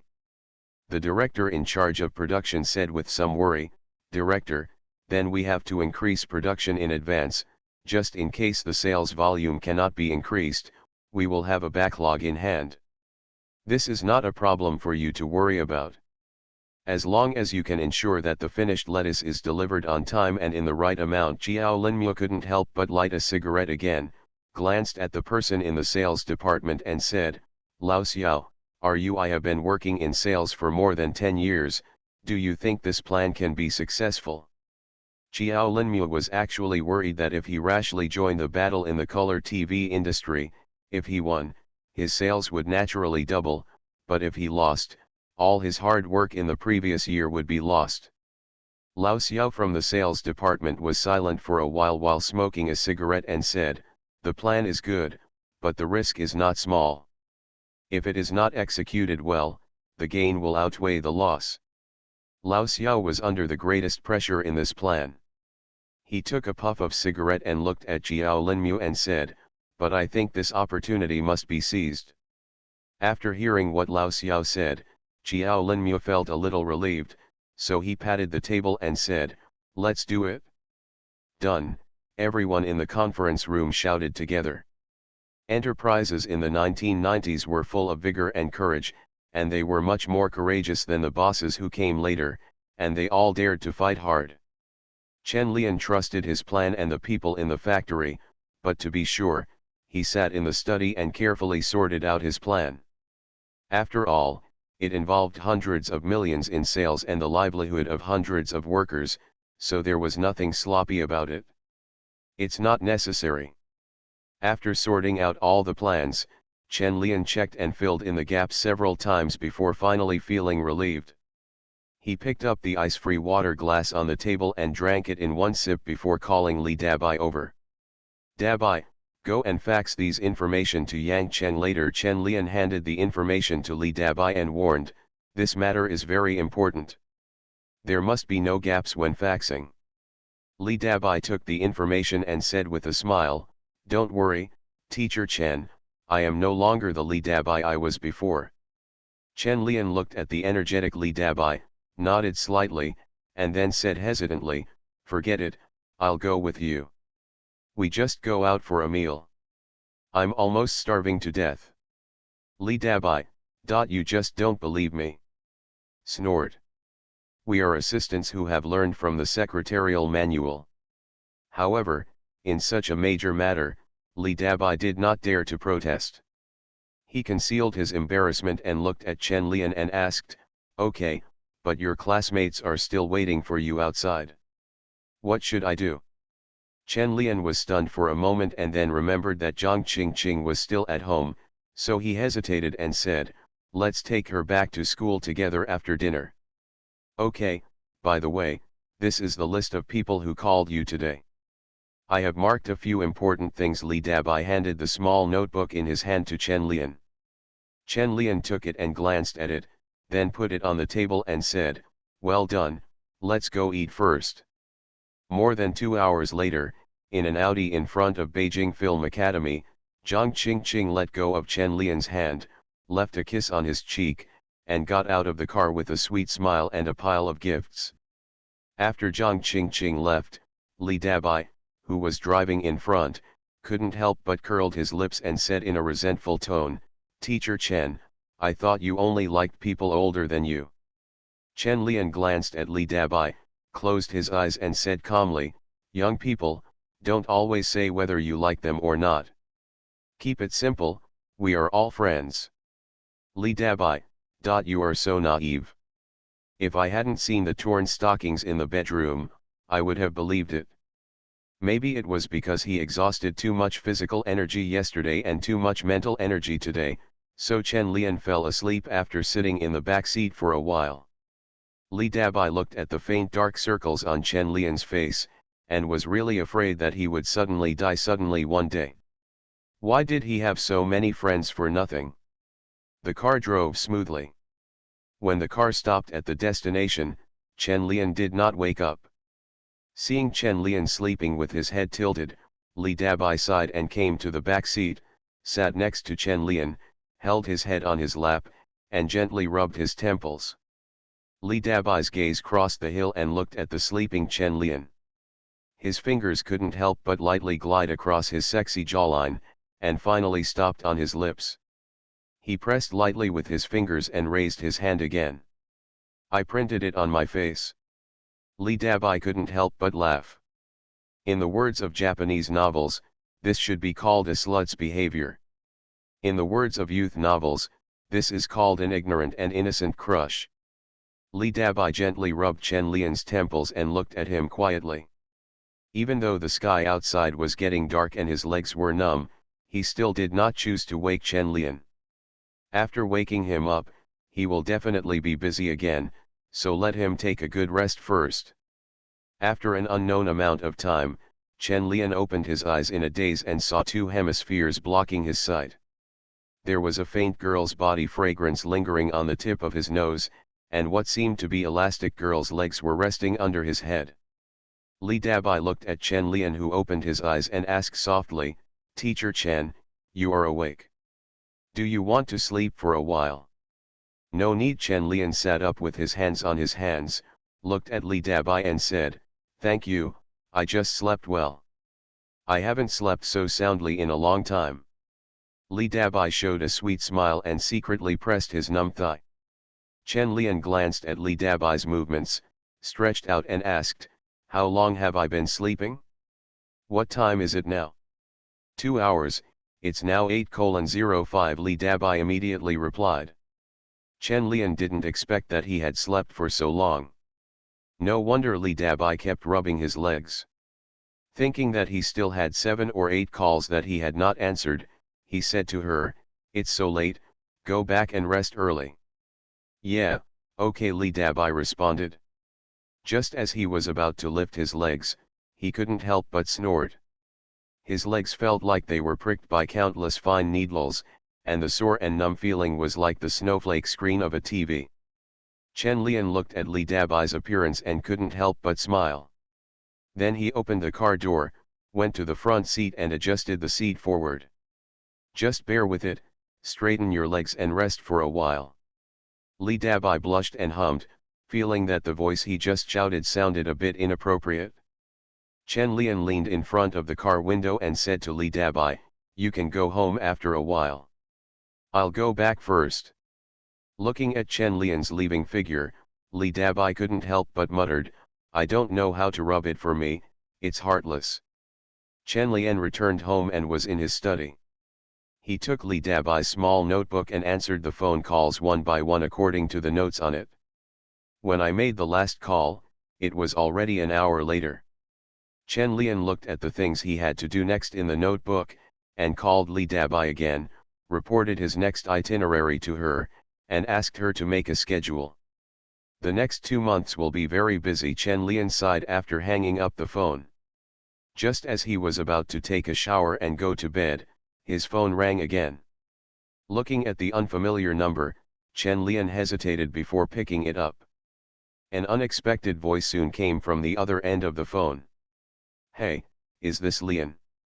Chen Lian asked with some uncertainty, "Sister Xylee?" "Yes, it's me." Lu Xylee on the other end of the phone smiled, and then joked, "You seem surprised." Chen Lian leaned on the chair, put his legs on the desk and said, "Of course I am surprised. I thought Sister Xylee had forgotten me." "Are you complaining that I haven't contacted you for so long?" Lu Xylee snorted softly and said, "Won't you contact me too?" "Sister Xylee, why didn't you leave me your phone number?" Lu Xylee suddenly realized that she didn't really leave a phone number for Chen Lian. Chen Lian didn't ask what his phone number was at that time. Lu Xylee thought about it for a while and felt that Chen Lian didn't ask for her phone number at first, as if he was sure that she would contact him proactively. Or if he doesn't take the initiative, it doesn't matter to him. Just forget it. Are you not taking the initiative anyway?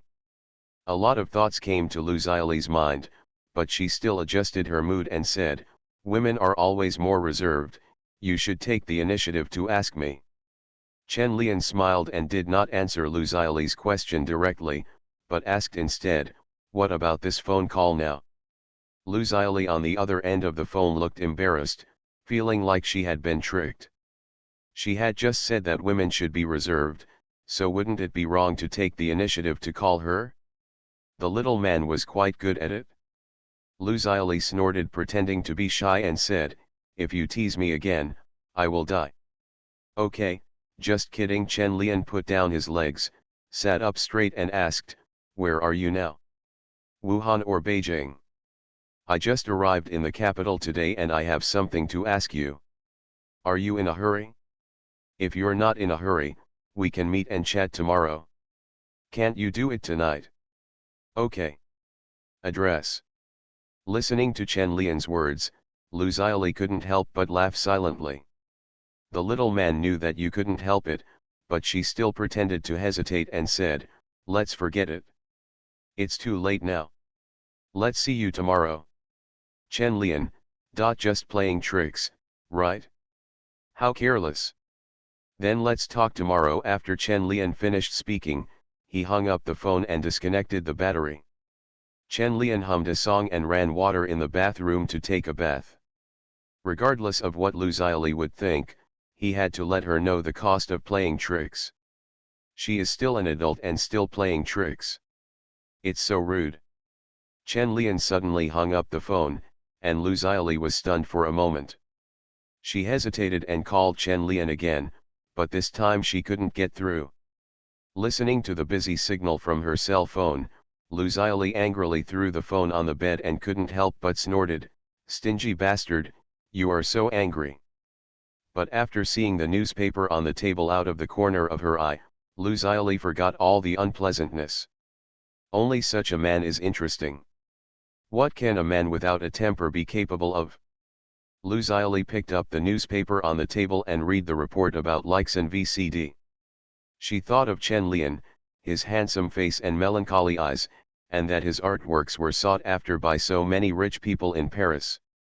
It's really hard to make people angry with such a man. There are many people richer than Chen Lian, but there are almost no people as good as him. Not to mention people who are the same as Chen Lian, there are not many people who are 10 years older than Chen Lian who are better than him. How could she be angry with such an outstanding man over some trivial matter? Lu Xiaoli put down the newspaper and started thinking about what to wear tomorrow. On the bed behind her, a pretty little girl was sleeping soundly, biting her fingers. Normally, divorced single mothers rarely bring their children to meet with romantic partners, but for Lu Xiaoli, she has to do this. She wants to see if Chen Lian can accept it. If not, then break it off as soon as possible to avoid wasting time and feelings. No one is as important as a daughter. Everyone has something they care about most, and Chen Lian naturally does too, but now he only cares about himself. As for who he will care about in the future, Chen Lian doesn't know. Anyway, he just wants to have a good sleep now. But lying on the soft pillow, Chen Lian missed Li Dabai's knee pillow. "I forgot to buy work clothes for Dabai today," Chen Lian turned over and muttered before falling asleep. Early the next morning, before Chen Lian got up, Li Dabai had already arrived. He took out the key from his bag, opened the door and came in. He didn't hear any movement, so he opened the door of Chen Lian's bedroom. Looking at Chen Lian who was still sleeping, Li Dabai leaned over and looked at his face, smiled stupidly, and then quietly left the bedroom after watching for a while. Half an hour later, Chen Lian was woken up. When he opened his eyes, he saw Li Dabai standing beside his bed, holding a set of clean clothes in his hand and looking at him. "Teacher Chen, it's already 8 o'clock. You have an appointment with Director Feng Xiaoning and Ning Jing at 10 o'clock. Chen Lian yawned, looked at Li Dabai, who was wearing a white shirt and short skirt, and said in a strange way, "Dabai, come here, I want to sleep on you for a while." Li Dabai was stunned for a moment, looking at Chen Lian hesitantly with the clothes in his hand. Finally, he blushed and sat next to Chen Lian, letting Chen Lian rest on his legs and gently rub his temples like yesterday. Chen Lian smelled the perfume on Li Dabai's body and enjoyed her gentle techniques. He couldn't help but muttered, "Dabai, you spoiled me." Li Dabai's hand paused, and he really wanted to squeeze Chen Lian's head. "It was obviously you who asked for it, okay." However, seeing Chen Lian enjoying it with his eyes closed, Li Dabai was still reluctant to put in more effort, and still gently rubbed Chen Lian's temples. But her eyes always looked at Chen Lian's chest exposed outside the quilt, and several times she almost couldn't help but want to poke it. It's a pity that this kind of benefit did not last long. Chen Lian stingily pulled the quilt to cover himself, let Li Dabai go out, and got dressed himself. Li Dabai sat in the living room with his mouth pursed. He felt that Chen Lian was too stingy and didn't even show him when he changed his clothes. What a stingy man. After a while, Chen Lian finished washing and got dressed and came out. Li Dabai took one look and walked up to Chen Lian, straightened his collar and said, "Would you like to have something to eat before going?" Chen Lian took an apple from the table and said, "I'm in a hurry, just have an apple." "I know you're in a hurry, so you have to sleep for a while," Li Dabai said with disdain, ran to the kitchen and took a hard-boiled egg and handed it to Chen Lian. Chen Lian knew that he was in the wrong, so he laughed and didn't refute. He was so sleepy and confused at the time, it really wasn't intentional. The meeting place with Feng Xiaoning was not far from Chen Lian's home, just 10 minutes drive away. After not seeing each other for 2 months, Feng Xiaoning didn't seem to have changed much, except that he was in a very happy mood. It seemed that he was very confident in the film after it was edited. Ning Jing's change was not small, but when she saw Chen Lian, her expression was awkward for a moment, and then she covered it up. "What have you been busy with recently? It's really hard to find you." Ning Jing looked at Chen Lian and complained. She called Chen Lian several times during this period, but she couldn't get in touch. Chen Lian smiled apologetically and said, "We were filming in the mountains, and there was no cell phone signal. There are too few communication base stations in the country." "What movie are you filming again?" Ning Jing asked curiously. "Do you really plan to stop doing art and just become an actor?" "No, I just encountered a good script and couldn't sit still." After Chen Lian explained, he looked at Feng Xiaoning and said, "Does director Feng come to me this time to discuss the release?"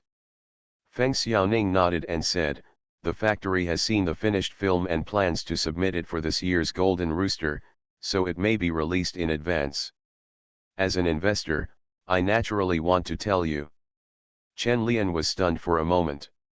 If he remembered correctly, the Red River Valley should be participating in the next Golden Rooster.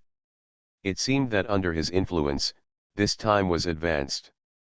Chen Lian thought for a moment and asked, "Are you sure you can win the award? It's hard to win the Golden Rooster this year." Feng Xiaoning smiled and said, "It is indeed difficult.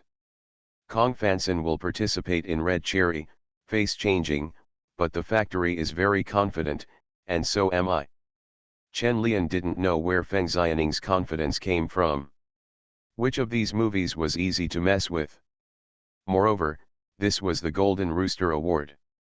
If you shoot well, you would have a chance to win the award. There is a slogan for the selection of the Golden Rooster: "Do not recognize relatives, only recognize works. Steer the ship by yourself when the wind comes from all directions. Do not hold any prejudices and follow the good. Fully negotiate and take the overall situation into consideration." You don't need to read the previous ones, just read the last sentence: fully negotiate and take the overall situation into consideration. Negotiate with whom? What's the big picture? Anyway, Chen Lian looked left and right and Feng Xiaoning didn't look like the overall situation, but considering that Shanghai Film Studio would probably give him a 100 Flowers Award, don't count on the Golden Rooster. Film, as a new product that has only developed for a century, has become the most influential art form in the world. The huge influence will naturally make this art no longer pure. Capitalists and politicians alike will want to use movies to directly or indirectly achieve some of their own goals. Therefore, the film festival will naturally not be pure. As long as there are people, there will be various demands and purposes. The film festival also has its own demands and purposes. On the surface it's to promote the development of movies, but people won't tell you what's going on behind the scenes. Is Red River Valley capable of winning awards? Of course there is, otherwise the Six Princesses wouldn't be replayed over and over again, but if you really want to win awards, you don't just have to look at the quality of the movie. Especially for awards like the Golden Rooster, Hong Hehe and Feng Xiaoning still can't reach the trophy. The best result is to give them a worthless baiwa. Anyway, there are more yolk eggs every year, so it doesn't matter if there is one more. Chen Lian has no idea about this. He doesn't care whether he can win awards or not. After participating in 2 film festivals, he finally understands that this thing is ideology, political stance and personal connections. Film festivals in any country are like this, and domestic film festivals are no exception. There are even places that are leading. They are born to be stronger than others. Chen Lian stirred the coffee in the cup, looked at Feng Xiaoning and asked, when will the film be released in the factory? July, summer vacation. Feng Xiaoning thought for a moment and said, but the specific release time is still being negotiated, and it will be July 15th as expected. Chen Lian nodded and said, I don't have any objections. You are professionals and know better than me what schedule is appropriate. If you have anything you need me to do, you can tell me. Yes, you have to participate in the promotion this time. Ning Jing, who had been silent for a long time, immediately interrupted, obviously very dissatisfied with Chen Lian's failure to participate in the winner's promotion last time. They are both the main actors, so why can you be lazy? Chen Lian couldn't help but roll his eyes at Ning Jing, and then said to Feng Xiaoning, as for promotion, I will try my best to participate, but I can't guarantee the specific time now. It will have to wait until you decide the schedule. Feng Xiaoning nodded and said, I will confirm it as soon as possible, and Mr. Zhou would like to trouble you to inform you. Chen Lian agreed and said, okay. After the serious chat, they chatted for a while before ending the meeting. However, Ning Jing did not follow Feng Xiaoning, but asked Chen Lian to take her home. After sitting in the car, Chen Lian looked at Ning Jing and asked, what's going on? I feel like you have a problem with me today. Ning Jing snorted and said, I'm afraid you're lazy. How can there be a leading actor who doesn't participate in publicity? I already said I would participate, but this time I invested money. Chen Lian glanced at Ning Jing suspiciously, feeling that she looked at him a little differently, but he couldn't explain why. Ning Jing was embarrassed by Chen Lian, so she deliberately changed the subject and said, are you free tomorrow? Very busy. What do you want? Chen Lian asked. Ning Jing glanced at Chen Lian and said, forget it, you're busy. Do you want to go to my place for a cup of tea later? Chen Lian looked at Ning Jing and felt that something was wrong with her, so he refused. Next time, I have something else to do later. I really don't understand what you're busy with. If you don't want to go, just go. Ning Jing said it easily, but actually she felt a little disappointed, and then said to Li Dabai, just stop at the intersection ahead. Sister Jing, we haven't arrived yet, Li Dabai asked, looking in the rearview mirror. I still have something to do and I won't go home. As soon as Ning Jing said these words, the car suddenly became quiet. Ning Jing realized that she seemed to have said the wrong thing. If she didn't go home for something, she had to ask Chen Lian to take her there. It was obvious that she had some other purpose. Combined with what Ning Jing said when she got in the car, it seems that her purpose was to meet Chen Lian for tea at her house.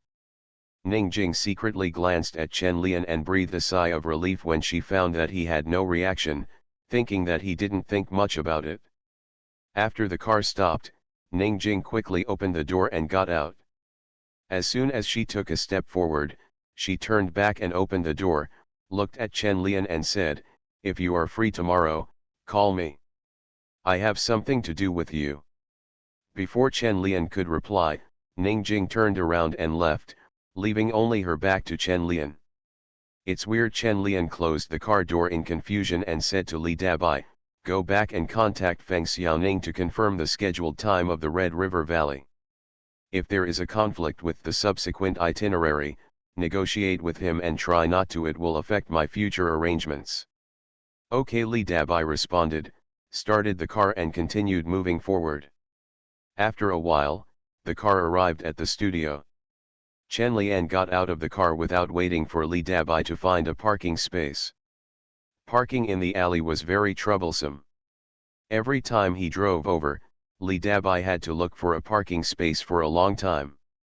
The studio is still the same as before, nothing has changed. The tree in the yard is still bare, only decorated with countless steel pipes, which forms a strong contrast with the leafy ginkgo trees. Chen Lian came to the studio. There was a faint smell of oil paint in the room. Bo Qing was wearing a white t-shirt, sitting in front of the easel and painting, with fine beads of sweat on his forehead. Chen Lian glanced at the electric fan and air conditioner that were not turned on, then walked behind Bo Qing and looked at her paintings. This time the painting is still a family theme, but it has changed from a dining table to an outdoor one, with a family of 3 standing on a long stone step. However, now only the general shape has been drawn, and Chen Lian still cannot see what Bai Qing wants to express what. Bo Qing felt someone behind him and that familiar smell, so he continued painting without stopping. "Where did you go this time?" Chen Lian asked from behind Bai Qing. The brush in Bo Qing's hand was lightly smearing on the canvas, and he said without looking back, "I haven't gone anywhere, I'm at home." Chen Lian was stunned for a moment, looking at the family of 3 on the canvas, and vaguely understood why she continued to create family themes. The room was quiet for a while. Chen Lian raised his hand to wipe the sweat from his forehead, and then asked after a while, "What do you think of the solo exhibition in the United States?" Bo Qing put down the brush in his hand, thought for a while and said, "I want to take a look." "Okay, then I will reply to Ji-fa." Chen Lian was not surprised by Bai Qing's choice. Art requires collision. The development of modern art in the United States has its own unique trajectory. Abstract expressionism and popism both came from there. Even now, American artists have begun to emphasize breaking away from any genre. The concept of modern art is constantly being overturned and reinvented there, and New York is now the center of modern art, surpassing Paris and London. It is very attractive to many artists, and Bo Qing naturally wanted to see what this world's center of modern art is like. However, Chen Lian himself did not have a good impression of the United States. He had seen too much news in his previous life, and it was difficult for him to have a good impression of this country. This can be regarded as the result of being influenced by public opinion. It is estimated that the Western world has a bad impression of China. However, this did not prevent Chen Lian from becoming curious about American modern art.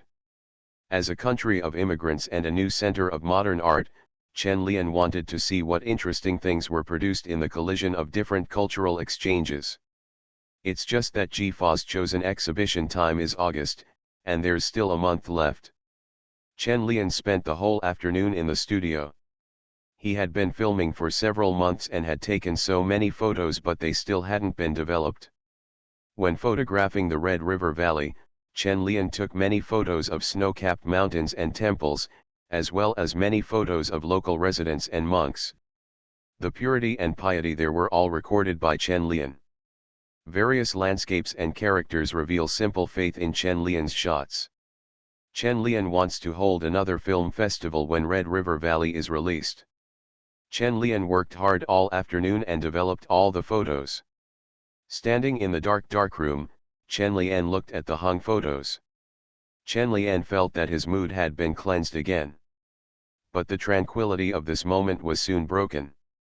Chen Lian took out his mobile phone and looked at the number on it, then hesitated and answered the call. "Were you angry yesterday?" As soon as the call was connected, Lu Xiaoli's voice came. Chen Lian felt that his mood was ruined, and he was not in the mood to play with Lu Xiaoli, so he said directly, "No." Lu Xiaoli listened to Chen Lian's voice, which was as pure as those monks in the temple who had seen through the world of mortals. She was a little surprised and wondered if he was in a state of having no desires or desires. But Lu Xiaoli continued, "Then do you have time in the evening? I would like to treat you to dinner." Chen Lian looked at the photos in the room and knew that he was no longer in a suitable condition to continue selecting photos, so he replied, "Okay." After hearing Chen Lian's promise, Lu Xiaoli smiled, almost thinking that you had no desires or desires.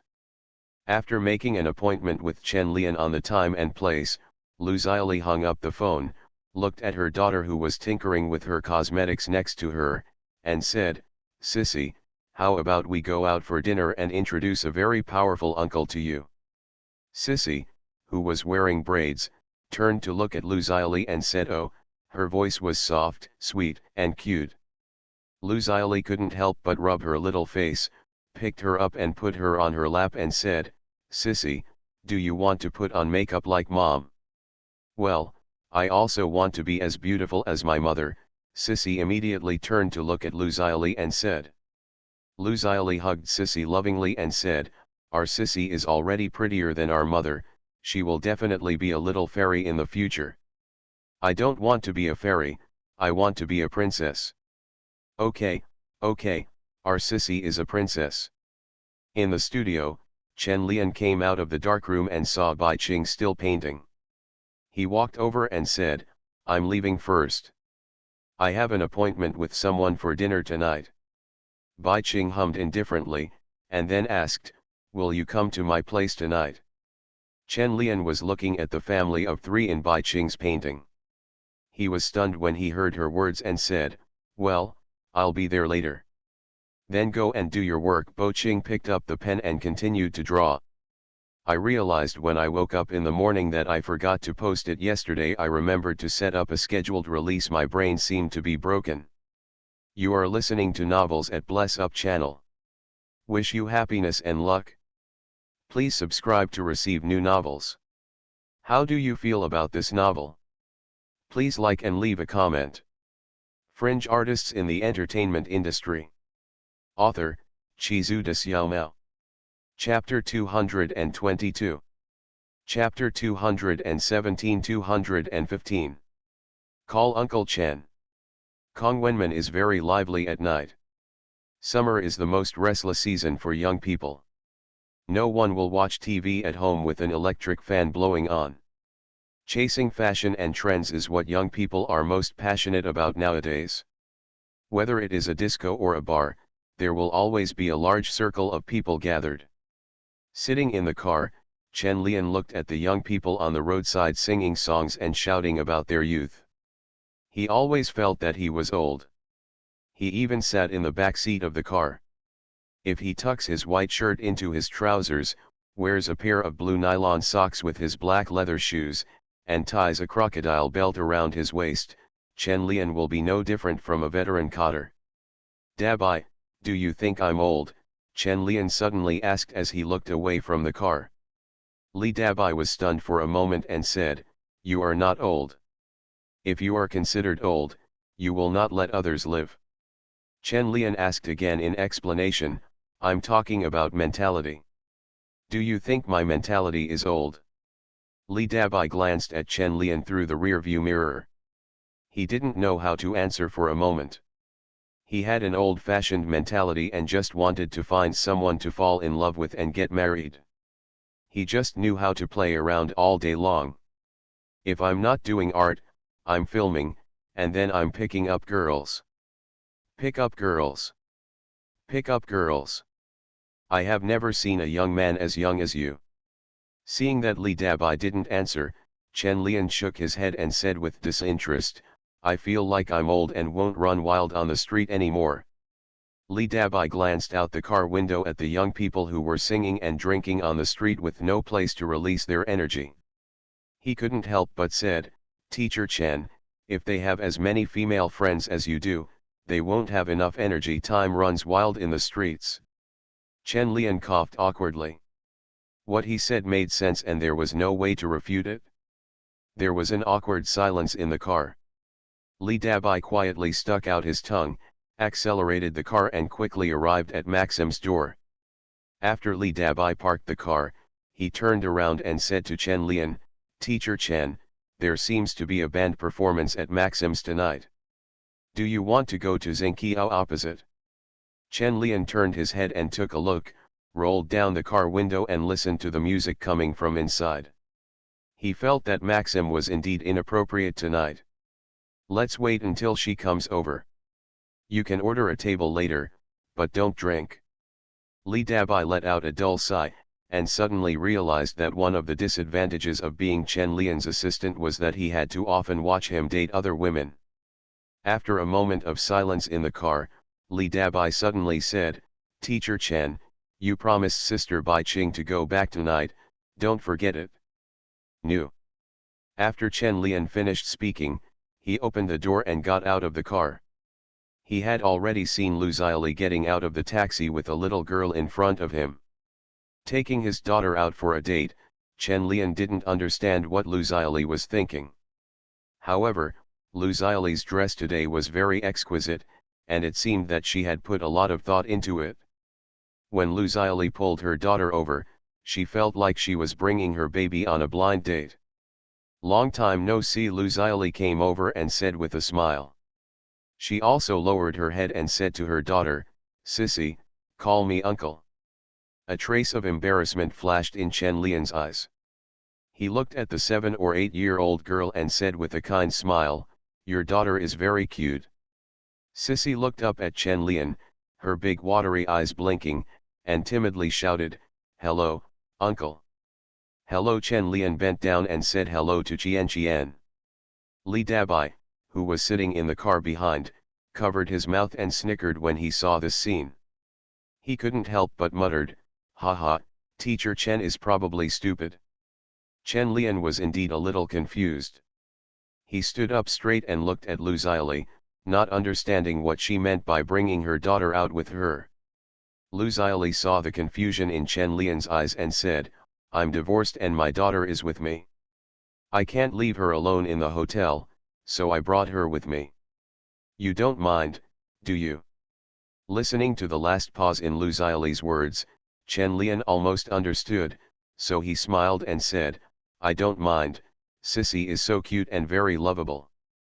Thank you for understanding. Lu Xiaoli looked at Chen Lian with a hint of surprise in her eyes and said, do you like children?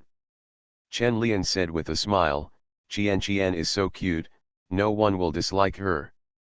Li Dabai, who was sitting in the car, couldn't see Chen Lian's expression, so he immediately unbuckled his seat belt, took out the key and got out of the car. She was really curious about Chen Lian's reaction now, and she admired Lu Xiaoli's operation. How can anyone bring their children out on the first date? Is this to scare off Teacher Chen?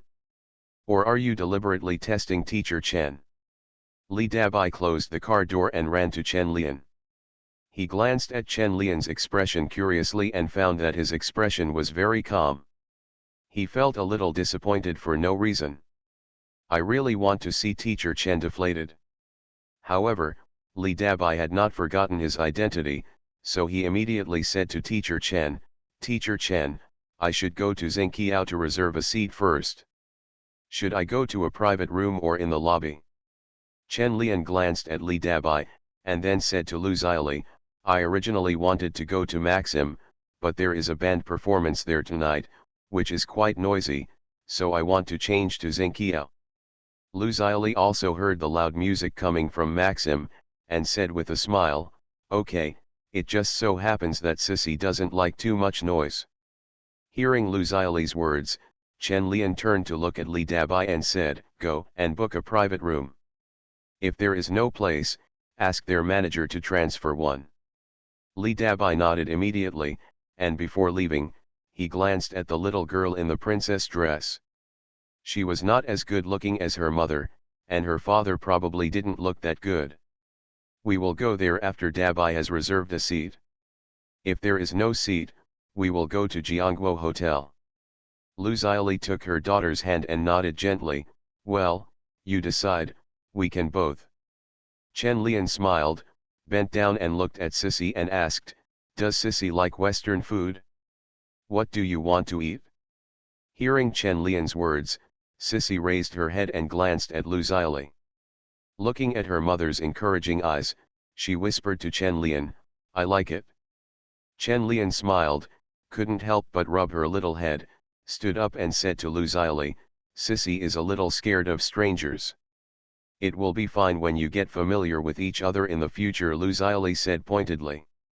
Chen Lian nodded and smiled without saying a word. He felt that Lu Xiaoli really brought her baby on a blind date, as if she was rushing to formally establish the relationship. 2 minutes later, after Li Dabai made a reservation and came to notify Chen Lian, He happily ran to Maxim's opposite. Chen Lian warned with some worry, "Don't drink. I have to drive you at night." "I know, Teacher Chen." Li Dabai waved his hand and ran in. Chen Lian couldn't help but shook his head, looked at Lu Xiaoli who was thoughtful and said, "Let's go." Yeah, Lu Xiaoli took her daughter's hand and followed Chen Lian, pretending to be curious and asked, "You and Dabai are more like friends than superiors and subordinates?" Chen Lian glanced at Lu Xiaoli and said, "We are just friends. I am not a big shot. There is no need to be serious." Lu Xiaoli, artists are more casual and understanding. Soon the two of them arrived in the private room. After ordering the meal, Chen Lian asked, "What are your plans for coming to the capital this time? Do you still want to dance? Or do you have any other plans?" Lu Xiaoli raised her head and looked at Chen Lian. She did not answer his question, but asked seriously, "What suggestions do you have?" This question stumped Chen Lian. He didn't know what Lu Xiaoli was thinking, whether she wanted to dance, go abroad, or raise her daughter well. The private room suddenly fell into silence, except Sissy, who was sitting on the chair and turning the cup in her hand curiously, making a clear tinkling sound. After a pause, Chen Lian took a sip of the pre-dinner wine and said, "I don't have any special suggestions. It mainly depends on what you think. If you need anything from me, just ask. We're all friends." "You're welcome." Friend Lu Xiaoli looked at Chen Lian and muttered, feeling disappointed in her heart. Then she sat up slightly and said to Chen Lian, "Thank you, but I don't think I need any help." As soon as she said these words, Lu Xiaoli regretted a little. She seemed a little anxious. What else could she and Chen Lian be if they weren't friends now? "I was a little anxious to force others to express my position." Chen Lian raised his eyebrows slightly, looked at Sissy who was spinning the cup and said to Lu Xiaoli, "It's okay, but it's not easy for you to raise a child alone. If you have any difficulties in the future, you can come to me." Hearing that Chen Lian had brought the topic back, Lu Xiaoli breathed a sigh of relief, fearing that Chen Lian was young and energetic and would ignore her in anger. However, she had just said that she didn't need help, and now she felt like she was being put on a pole if she changed her words. So she glanced at her daughter and said to her gently, "Sissy, thank uncle on behalf of mother." Sissy looked at Lu Xiaoli and didn't know what she wanted to thank, but she still smiled sweetly at Chen Lian and said, "Thank you, uncle." After the atmosphere calmed down, Lu Xiaoli no longer wanted to test in a hurry. She was indeed a little too anxious, but it was not without gains tonight. At least it could be seen that Chen Lian had no objection to her bringing a child. During the meal, he and Sissy made several jokes, making Sissy giggle non-stop. Even when Sissy wanted to eat ice cream after dinner, Chen Lian took her to pick out various flavors of ice cream, just like taking her own child. After the meal, Sissy also fell in love with this good-looking uncle, and she kept clinging to Chen Lian and wanted to hug him. Lu Xiaoli looked at this scene, just like looking at a father and daughter, and felt a strange kind of happiness in her heart. When they came out of Xingqiao, the two of them did not go back to their respective homes immediately. Instead, they walked together near Kongwenmen. The unlucky Li Dabai followed far behind in his car. Sissy took Chen Lian's hand and followed him obediently. However, after walking a few steps, she felt sleepy and pulled Chen Lian's hand for a hug. Chen Lian looked at Sissy who was staring in fascination, bent down to pick her up, let her head rest on his shoulder, patted her back gently and said, "Sleep Sissy, when you wake up, you will be home." Chen Lian is also a theoretical expert who has read parenting manuals, and he still knows how to put children to sleep. Sissy half closed her eyes and muttered in Chen Lian's ear, "Thank you, uncle." Lu Xiaoli watched from the side, her smiling eyes turned into crescents. She looked at Chen Lian and said, "Are you tired of holding me? Why don't you go back now?" "It's okay, Sissy isn't heavy," Chen Lian said with a smile. Seeing that Chen Lian seemed to like children very much, Lu Xiaoli pursed her lips and said, I didn't expect you to like children so much. Have you ever thought about what your children will be like in the future? Chen Lian thought of his unborn daughter and said with a smile, I've thought about it, but I'm just not sure if I can be a good father. Lu Xiaoli looked at Chen Lian holding Qian and gently patting her back to coax her to sleep, and said with certainty, you will be a good father. Chen Lian smiled and said, I hope so. Li Dabai, who was following behind, saw Chen Lian holding the child and walking side by side with Lu Xiaoli. He felt inexplicably angry. It shouldn't be said that he was jealous. Why do you act like a family of three? It's really annoying. Is being divorced and raising children so attractive to Teacher Chen?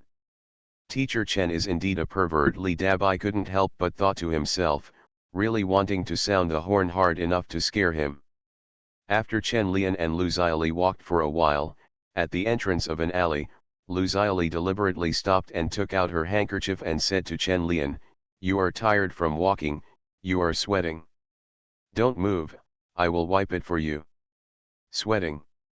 Chen Lian didn't feel anything at all, but when he saw Lu Xiaoli coming over on her own initiative, he didn't say anything and just hummed, letting her wipe the non-existent sweat on his forehead. This family of three is so happy. The elders and aunties chatting under the locust tree at the entrance of the alley couldn't help but sigh. After hearing this, Lu Xiaoli's lips curled up into a smile, and she wiped Chen Lian's sweat slower and more gently. Chen Lian looked at the smile on Lu Xiaoli's face and knew very well that this was the warm atmosphere she deliberately created. Coupled with the praise and envy of passers-by, she would subconsciously accept the setting of a family of three. It's just that Lu Xiaoli's little thoughts were immediately seen through in the eyes of Chen Lian, the king of the sea, but sometimes this little trick is like a conspiracy. You know it is a trap, but you will still be immersed in this happy atmosphere. After all, reason and emotion are not one-way lines, but two-way parallel lines. After Lu Xiaoli wiped Chen Lian's sweat, she looked at him and said with a smile, if I hold two children in the future, I guess you won't be able to hold them. Under the warm yellow light, a blush appeared on Lu Xiaoli's pretty face, and the fragrance of the locust tree was as gentle as the cool breeze in the summer evening. Chen Lian didn't know what Lu Xiaoli meant by the two children, whether it was a test or a promise and hint. But at this time, he didn't want to think so much. He held Sissy with one hand and put his other hand around Lu Xiaoli's waist and said jokingly, even if there is another one of you, I can hold her. Chen Lian's sudden initiative and joke made Lu Xiaoli panic a little, and she forgot to observe Chen Lian's expression. However, she quickly reacted, lightly slapped Chen Lian's hand and said, you men just speak nicely. I'm afraid you won't want to hug anyone by then. Chen Lian let go of Lu Xiaoli and said, I'm not just a talker. The two looked at each other and smiled, walked along the road for a while, and then prepared to go back. After getting in the car, Lu Xiaoli wanted to carry Sissy off, but Sissy hugged Chen Lian's neck tightly, rubbed her face on his shoulder several times, and said in a daze, I want daddy to hold me. Sissy's words immediately caused the three adults in the car to stop what they were doing. Lu Xiaoli was the first to react and said sheepishly, Sissy hasn't seen her father for a long time. Chen Lian hugged Qian and said, it's okay. The kid is sleepy and he's not tired even if he's holding her. Li Dabai, who was sitting in the driver's seat, looked at the situation behind him through the rearview mirror and snorted in his heart, wondering if Lu Xiaoli had deliberately taught the children to say this. After the car started driving, Chen Lian hugged Sissy and turned to look at Lu Xiaoli and asked, how long do you plan to stay in the capital this time? Sissy hasn't even started her summer vacation yet. Lu Xiaoli shook her head and said, the summer vacation hasn't started yet, but I don't want to stay in Wuhan anymore, so I asked for leave in advance for Sissy and plan to take her out to play and relax. As for the future, we'll talk about it later. Lu Xiaoli was so anxious to leave Wuhan with her children because she couldn't stand her ex-mother-in-law, Otherwise she would have waited until after the summer vacation. After saying this, Lu Xiaoli looked at Chen Lian and hesitated for a moment and asked, "Are you busy recently? Have you ever thought about going out to relax? Teacher Chen is very busy, and his schedule is fully booked." Before Chen Lian could reply, Li Dabai spoke first. She was worried that Chen Lian would be deceived and leave the business aside to go out with them. It was natural not to be bewitched. Chen Lian was not so confused. He looked at Lu Xiaoli and said, "I'm really busy in the back.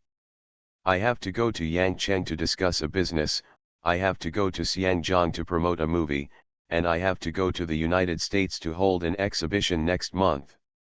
It's all a mess. There are many things."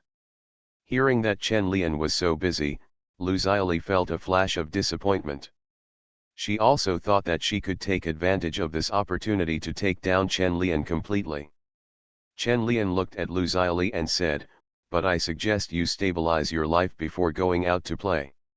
Where will you live and what are you going to do? Sissy will go to school in the future. How to deal with it? There are a lot of troubles." Lu Xiaoli looked at Chen Lian's serious look and asked him the previous question. "What suggestions do you have? I'm a little confused now." Chen Lian raised his eyebrows and said, "If you haven't decided yet, you can settle down in the capital first and I will help you make arrangements." Listening to Chen Lian's generous words, Li Dabai couldn't help but sigh in his heart. Is he really thinking about it? Are he ready to raise her? Or just have fun? Li Dabai always felt that Lu Xiaoli, who was divorced and had a baby, was not good enough for Chen Lian and had no merit other than good looks. The street light quickly pushed back on Chen Lian's face, flashing on and off so that Lu Xiaoli could not see through his true thoughts. After hesitating for a while, Lu Xiaoli looked at Chen Lian and said, "Okay, I'll trouble you."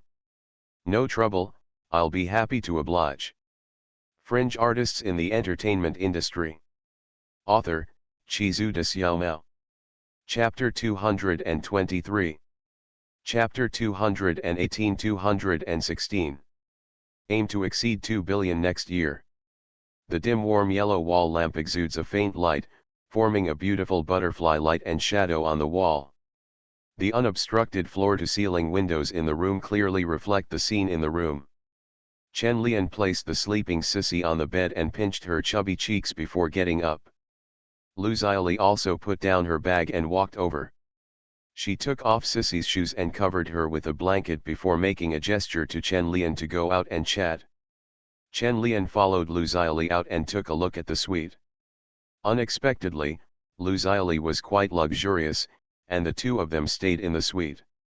"I wanted to give Sissy the feeling that she was not staying in a hotel, so she stayed in such an expensive room." Lu Xiaoli took the initiative to explain and poured a glass of water for Chen Lian. Chen Lian took a sip from the water glass and said, "You are very thoughtful, but a hotel is not a long-term solution. I will arrange a place for you to stay tomorrow. Do you have any requirements?" "There are no requirements. Just look at the arrangements." Lu Xiaoli suddenly thought of something and added, "It's best not to be in an alley." Chen Lian nodded and said, "Okay, I understand. Then you can go to bed early. I will arrange to call you in 2 days. Aren't you going to sit down for a while?" Lu Xiaoli suddenly took Chen Lian's hand and asked. Chen Lian showed a smile and said, "I have something to do later, and Sissy is asleep, so I won't disturb your rest." Seeing that Chen Lian was serious and not playing hard to get, Lu Xiaoli didn't try to persuade him anymore, but she took Chen Lian's hand, kissed him on the face and said, "This is what you owed me in Paris last time." Chen Lian smiled, said good night to Lu Xiaoli and left. After Chen Lian left, Lu Xiaoli frowned and thought about what went wrong. Chen Lian just smiled and didn't respond at all.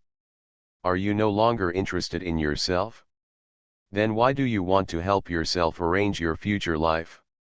No, there must be something wrong here." Lu Xiaoli sat on the sofa and thought for a long time, but she still didn't have so much experience in complex relationships between men and women. For a while, she still couldn't figure out Chen Lian's intention today. She was good at teasing and pulling her along, but when faced with Chen Lian's Neptune strategy, she was a little confused. "You can't just want to support me," Lu Xiaoli muttered, feeling as if she had guessed what Chen Lian was thinking. Otherwise, why would he always emphasize that they are friends?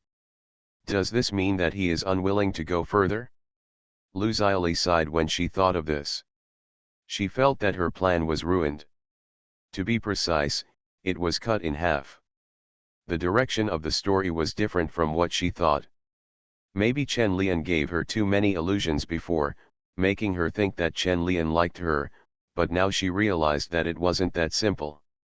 Then shall I accept it? Lu Xiaoli was a little troubled, and she also wanted to understand that Chen Lian said that he would contact her in a few days, maybe just to give herself time to think about it. What a cunning little man. Lu Xiaoli kicked off her high heels, hugged her legs and huddled on the sofa, her mind wandering to nowhere. Sissy, who was asleep in the bedroom, hugged the quilt and muttered in her sleep, "Daddy, give me a hug." Downstairs outside the hotel, Chen Lian opened the car door, sat in, and said to Li Dabai, "Let's drive." Li Dabai immediately started the car, glanced at Chen Lian through the rearview mirror and asked softly, "Teacher Chen, what are your plans for her?"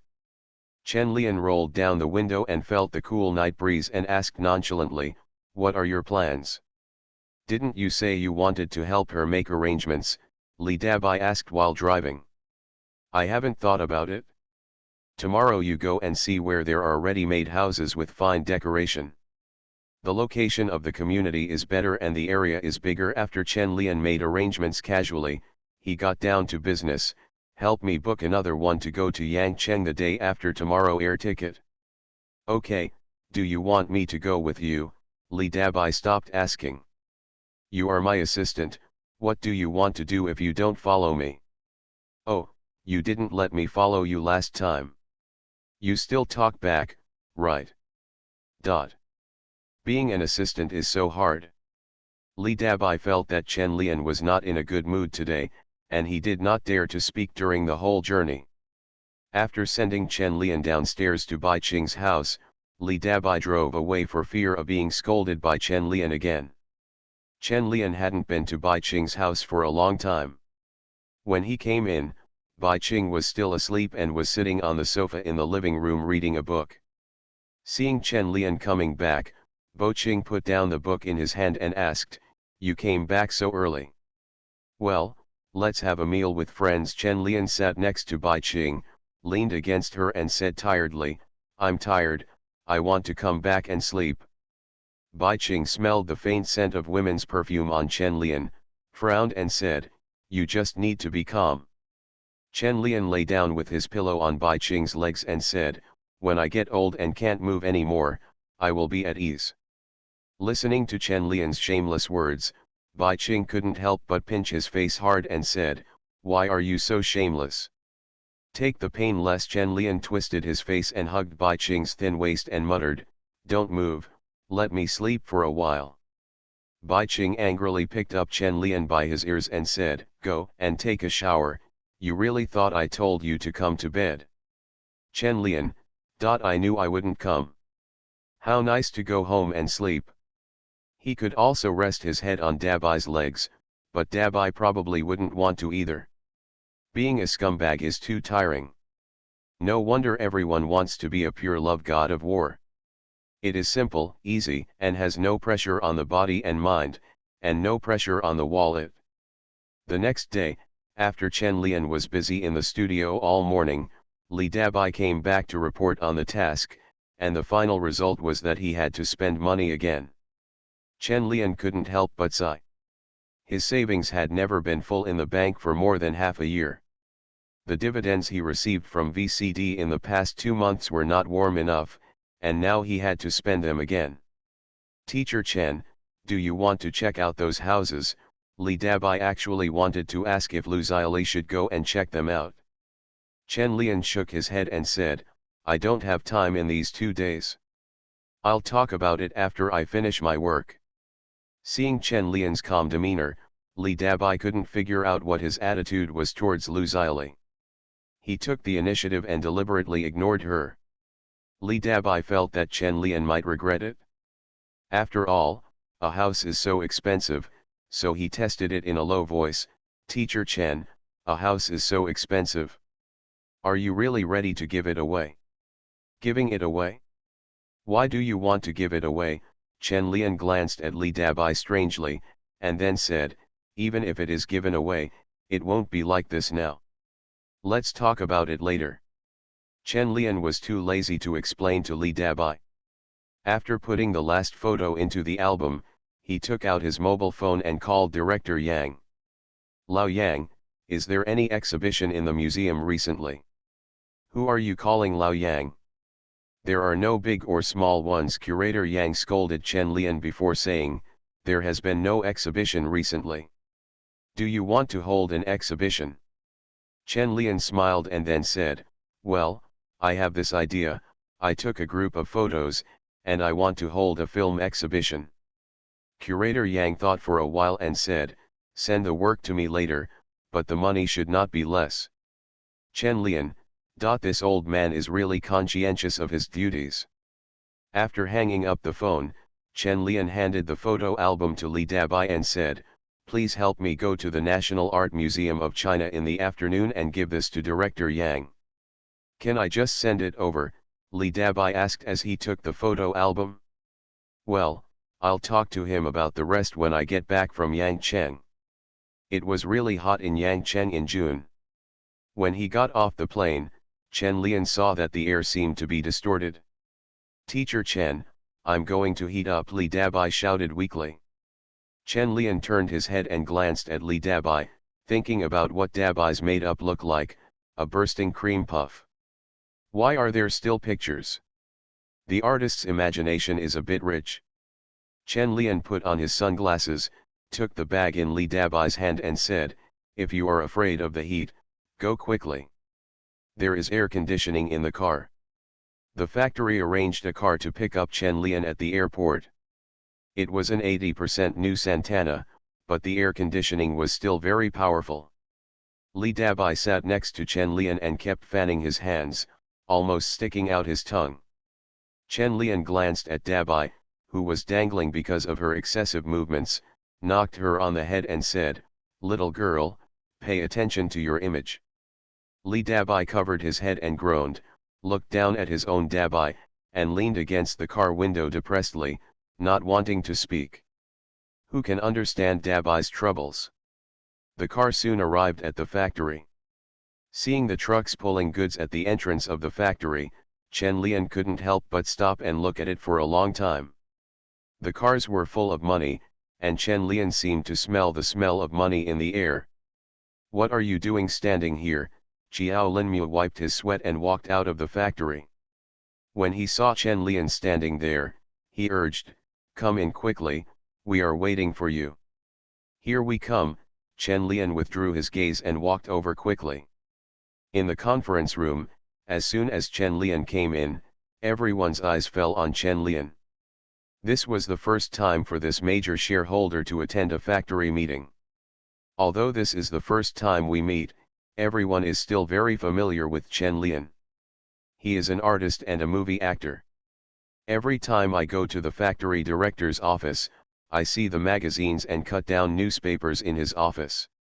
I don't know, but I think Chen Lian is not his nephew but his son. However, there is no difference between a nephew and a son. The old Chiao family has only one daughter in this generation, and Chen Lian can be considered half a son of the Chiao family. Xiao Linmu said to the old guys in the office with some show-off and pride, "My nephew Chen Lian is also the major shareholder of our factory." Chen Lian also introduced himself politely, and the conference room immediately burst into applause, giving it the atmosphere of a state-owned enterprise.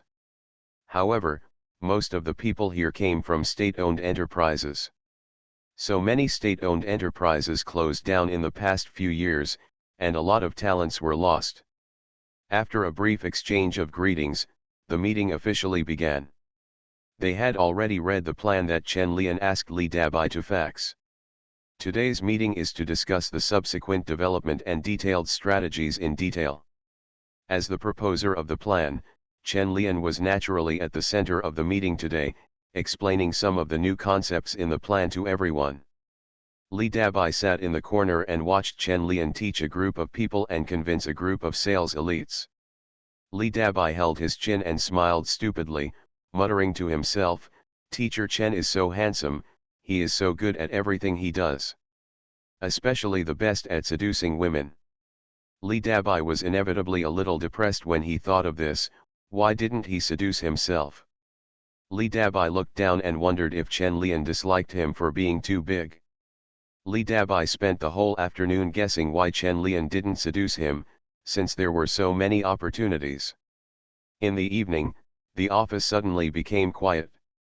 A group of people were a little tired and smoked cigarettes to refresh themselves.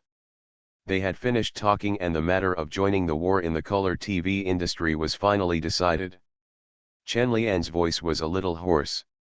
He knocked on the table with a cigarette in his hand and said, "This must be done quickly.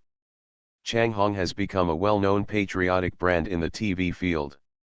Leixin wants to become synonymous with the VCD industry. From the beginning, the momentum must be built up, newspapers and TV stations must report it, and don't be afraid of spending money." At this point, Chen Lian paused for a moment, smiled and joked, "Anyway, it doesn't cost as much as CCTV's Biao Wang, but the effect is definitely not worse than Biao Wang. This year's goal is 1 billion, and next year's goal is 2 billion. Whether Leixin can become the industry leader depends on everyone." Xiao Linmu couldn't help laughing and scolding, "You just have no idea about money, but this is indeed a good opportunity, take action now." "Okay, director." Everyone in the conference room immediately took their notebooks and left. "The entire factory will be running at high speed tonight. If you want to participate in such an industry war, you need to prepare too much, and you can't just lower the price. It is said that it is a big price reduction promotion, but in fact it is a public opinion war and brand share. Price reduction promotion is not for small profits but quick turnover, market share is the purpose. When all consumers think of Leixin when they think of VCD, that will be real success, but the premise of all this is that the quality and price of the product must pass the test. If a brand wants to become the industry leader, it can't just beat the master to death. Changhong has indeed been in the limelight this year, but it will not be able to maintain its position as the industry leader in the future. The most important thing is to accumulate technology and make the product the best." When everyone in the conference room was almost gone, Chen Lian put out the cigarette butts in his hand, looked at Xiao Linmu and said, "Second uncle, how are the technical reserves now? You can't always rely on others for chips and decoders."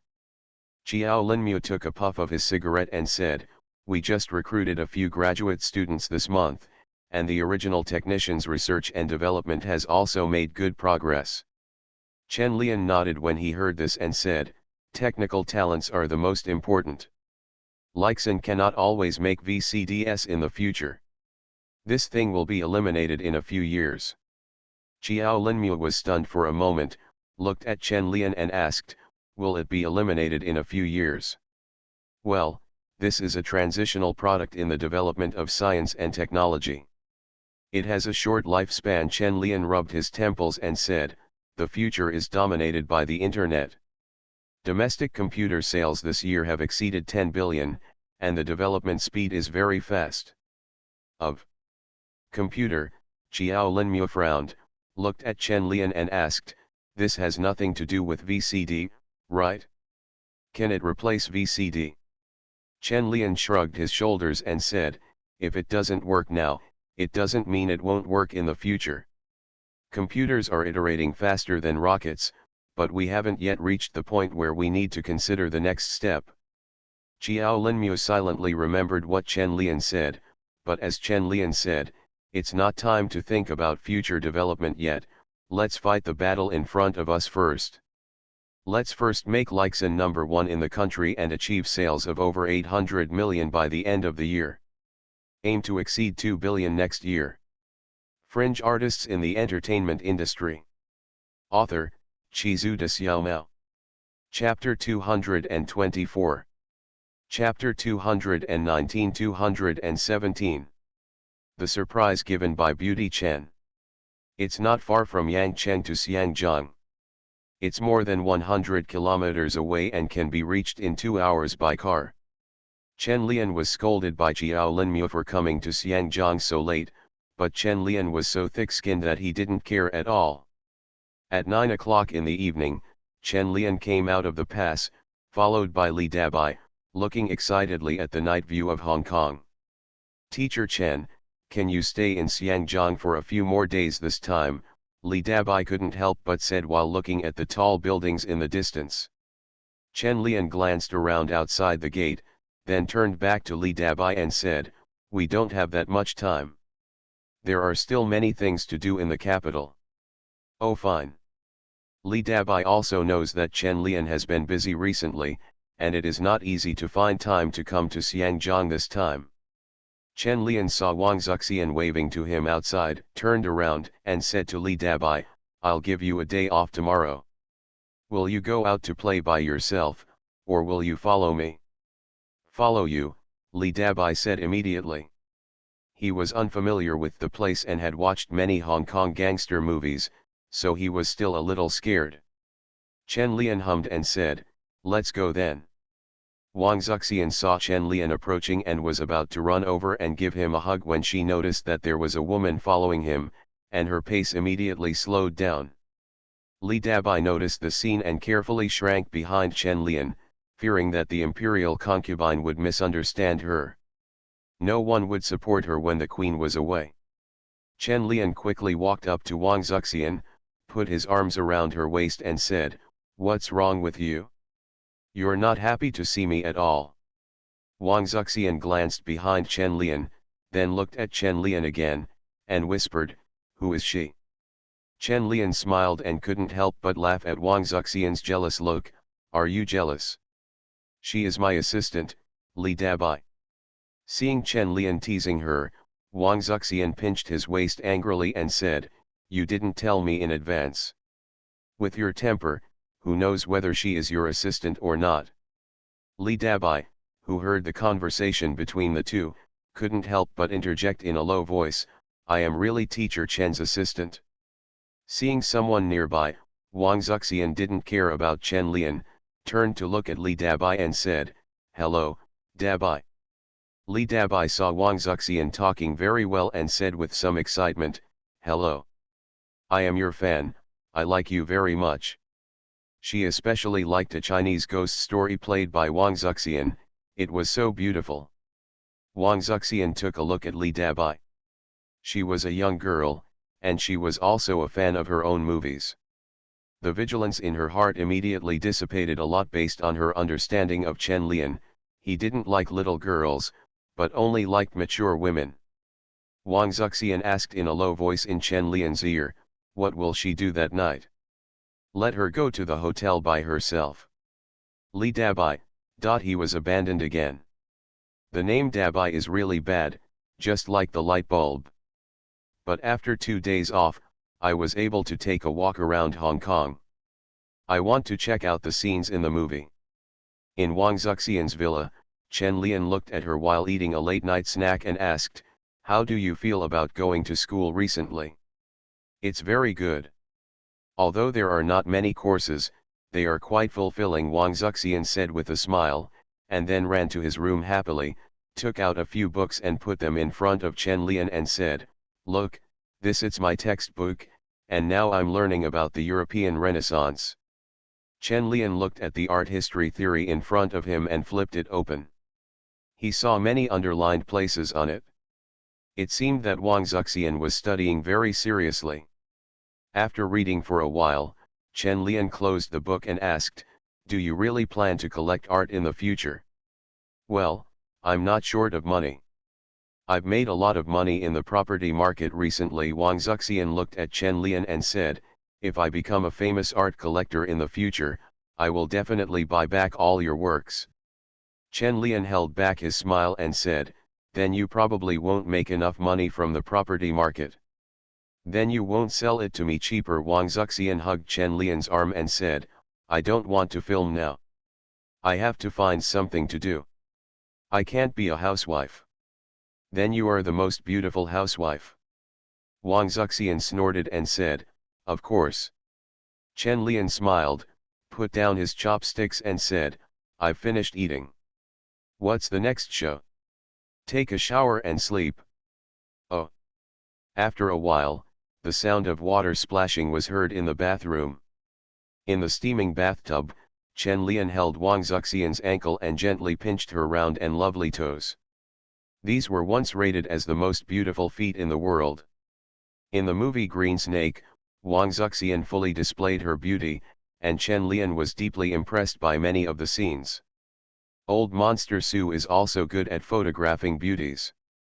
Wang Zuxian looked at Chen Lian with somewhat confused eyes.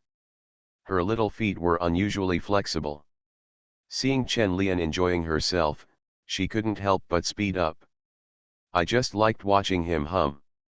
Only at this time did Wang Zuxian feel that he had conquered Chen Lian, but in the next time, he could only feel the feeling of being conquered. Time and time again. Wang Zuxian didn't know how many pairs of her stockings were damaged. It seemed that she would buy more next time. The next day Chen Lian got up from the bed, looked at the torn stockings on the carpet, and then glanced at Wang Zuxian who was still sleeping soundly. He leaned over to untie the stockings from her wrists and ankles, and admired them for a while. The beautiful feet that glowed in the sun woke up Wang Zuxian from a deep sleep. Chen Lian has always been greedy for beauty, and it is by no means a perverted lust. This is a devout belief in art.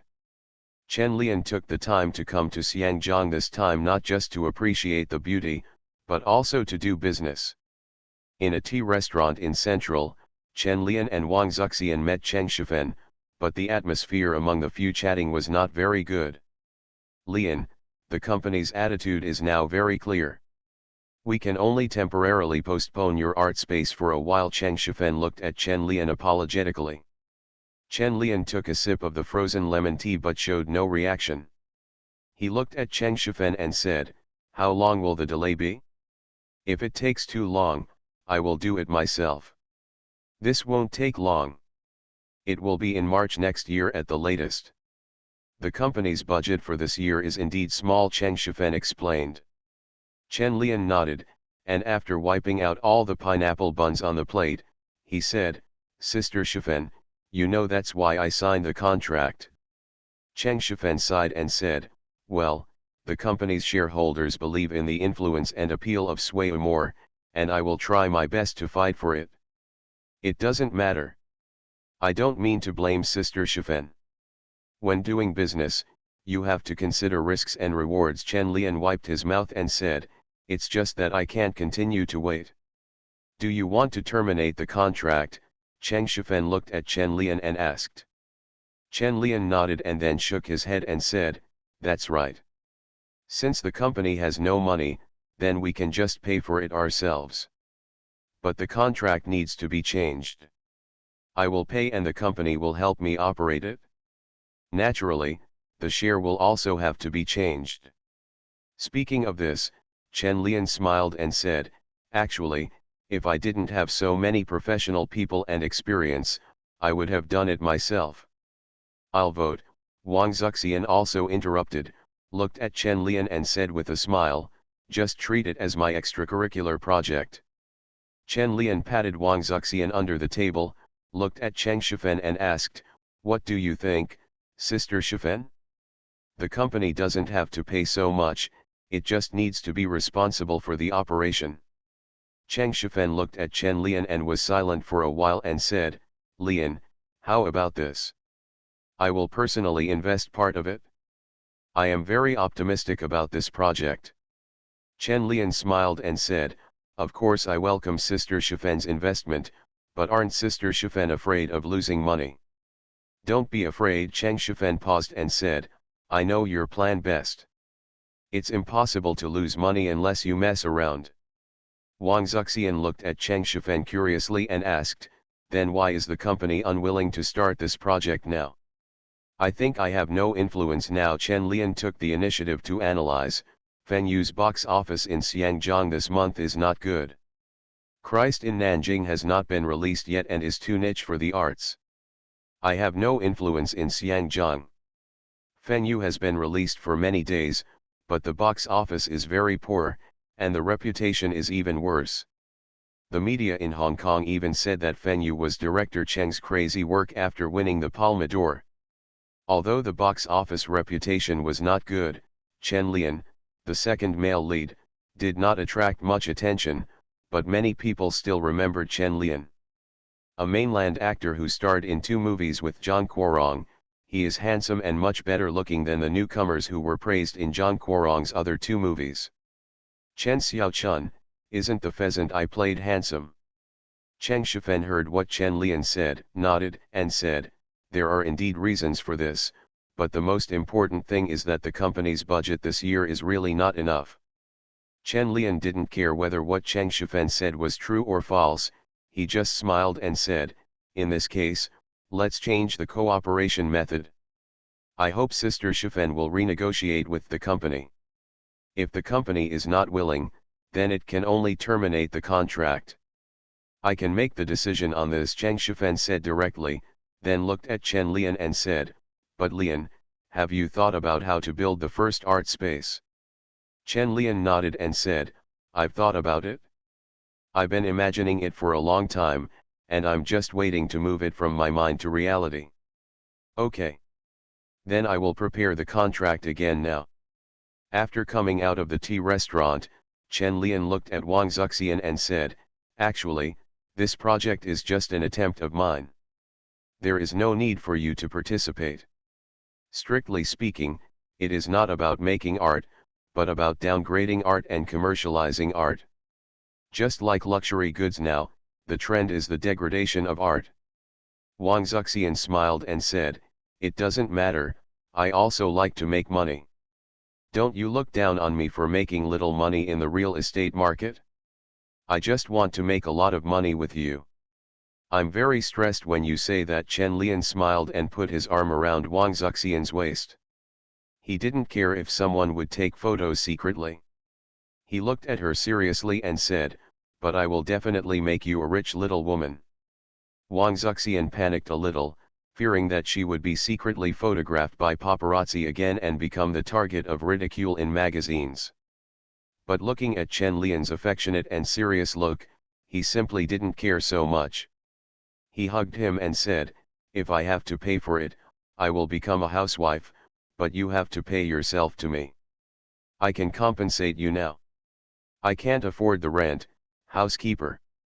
Can I pay the rent with my own body? Humph. Let's see how you behave. Chen Lian stayed in Xiangjiang for another 2 days. After resettling the cooperation, he left a sum of money for Wang Zuxian and returned to the mainland. After sending Chen Lian through customs, Wang Zuxian went to find Cheng Shifen, and the 2 women began to get busy with the money they had paid. According to Chen Lian's requirements, we started to select a site, make the most basic renovations, and find qualified manufacturers for inspection. In short, we were very busy.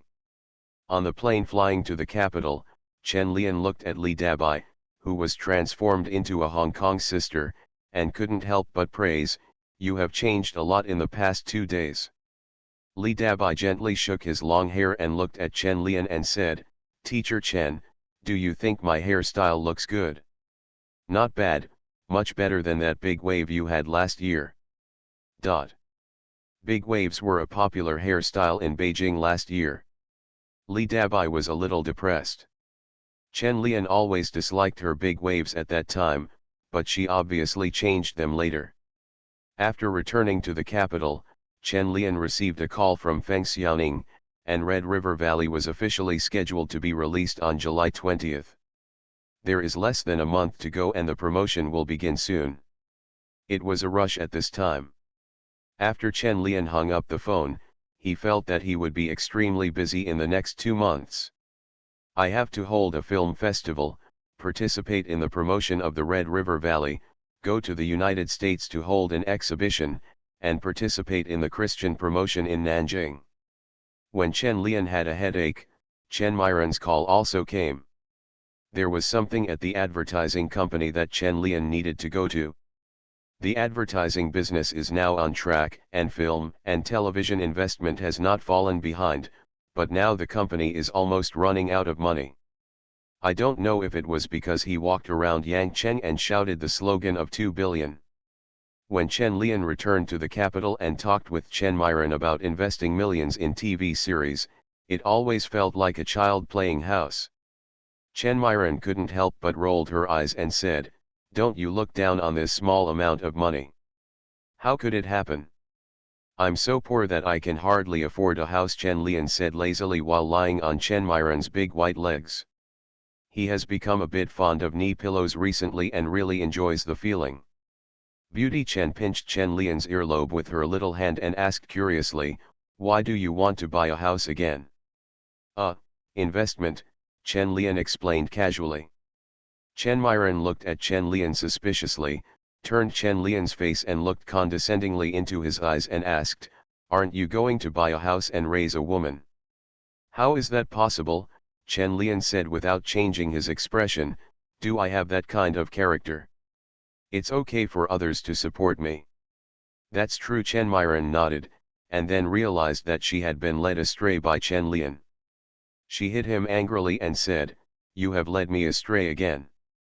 Do you want to agree to Zhang Kuilai's conditions?"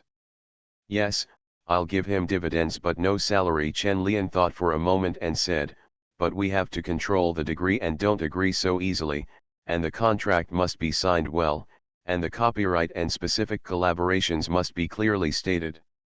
Chen Miren nodded slightly and said, "Okay, then I understand."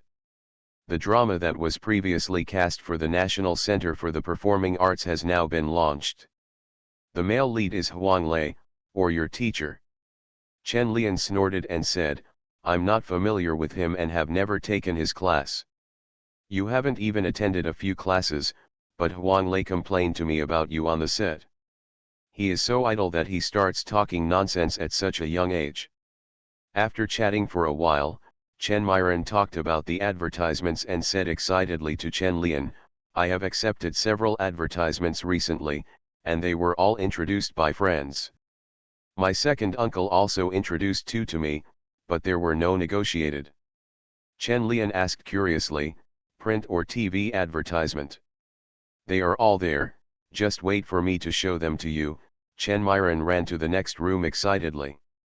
Chen Lian, who had lost his knee pillow, sat up. After Chen Miren ran back, he put an advertisement in the VCD and was shocked by the content of the advertisement. "What a good shot!" Chen Miren looked at Chen Lian excitedly, looking forward to his praise. Chen Lian was silent for a while and then said, "Whose advertising idea is this? You can turn around and get rid of him." Beauty Chen said unconvinced, "Why? Partia likes this advertisement very much, and this little girl is so approachable."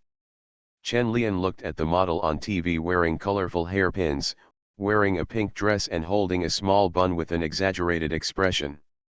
He really didn't understand why Partia liked it. Chen Lian sighed and said, "Maybe my aesthetic appreciation is not suitable for this kind of advertisement, but this model is indeed pretty good. I remember her advertisements seemed to be shown on TV." Chen Miren nodded and said, "Yes, this little girl has filmed several commercials. The ice cream commercial on TV these days was filmed by her." "Why does it look familiar?" Chen Lian took another careful look and recognized who the model was. "Isn't this a big dollar? But at this time, De Miwen is so young and has no charm at all. The accurate description is that it is not moist at all, and a woman should be more mature and look better." I didn't expect that Beauty Chen would still be able to find a lot of dollars by filming an advertisement. It was such an unexpected gain. It was a small surprise. Chen Miren didn't know what Chen Lian was thinking. She looked at the young Gao Yuan on TV and said, "This little girl is only a teenager, but she has no stage fright at all. She is very good." "Then just sign it." The advertising company must have its own models to work with. If you find more models, you can join the crew for filming in the future and switch to a film and television agency, Chen Lian said casually. Chen Myren was stunned for a moment, thought about it carefully, and found that it seemed possible. There is no professional agency in mainland China yet. She also shoots advertisements and invests in film and television dramas. She really can sign more advertising models, and she can also sign actors in the future. The resources were put to use immediately. Chen Myren looked at Chen Lian excitedly and said, "Husband, your idea is really good. I will sign her back later. For diversified development, take it one step at a time. When you have the foundation in the future, you can make your own." Chen Lian hugged Chen Myren and said with a smile. Chen Myren hummed, feeling Chen Lian's restless hands. Her eyes were mist-filled, and she looked at him passionately. It has been more than 3 months now, and the dangerous period has passed. However, Chen Myren is now a little confused about how to confess her pregnancy. She was suddenly a little worried about Chen Lian's reaction. What if Chen Lian doesn't want it, or is angry that he didn't tell him in advance? It would be better to talk to the second uncle first, which would be safer. Looking at Chen Lian, who had already picked her up and walked to the bedroom, Chen Myren felt that she might not have the chance to find her parents first. If you don't say anything, you will be hit hard, and the child will be hit and killed. Please confess now. After Chen Lian put herself on the bed, Chen Myren raised her legs to resist Chen Lian, who was about to pounce. She lightly rubbed his chest with her toes. She looked at him with charming eyes and said softly, "Husband, I have a surprise gift for you." Chen Lian held Mei Chen's little feet, thinking that she was going to play another trick, so he asked curiously, "What's the surprise?" Seeing Chen Lian's expectant look, Chen Myren mustered up the courage to say directly, "I'm pregnant." Suddenly, Beauty Chen's feet slipped directly from Chen Lian's hands and fell onto the bed. Chen Lian rubbed his eyes and looked at Beauty Chen and said, "What did you say? I didn't hear clearly. I didn't hear why you were rubbing your eyes." Beauty Chen shrank back and looked at Chen Lian and whispered, "I'm 3 months and 20 days pregnant." Looking at the cautious Chen Myren, Chen Lian took a deep breath and finally heard what she said clearly this time. "You care about this humming surprise. As expected of you. Chen Myren, you are a cruel person." Chen Lian sat on the stool at the end of the bed and watched Beauty Chen remain silent for a long time.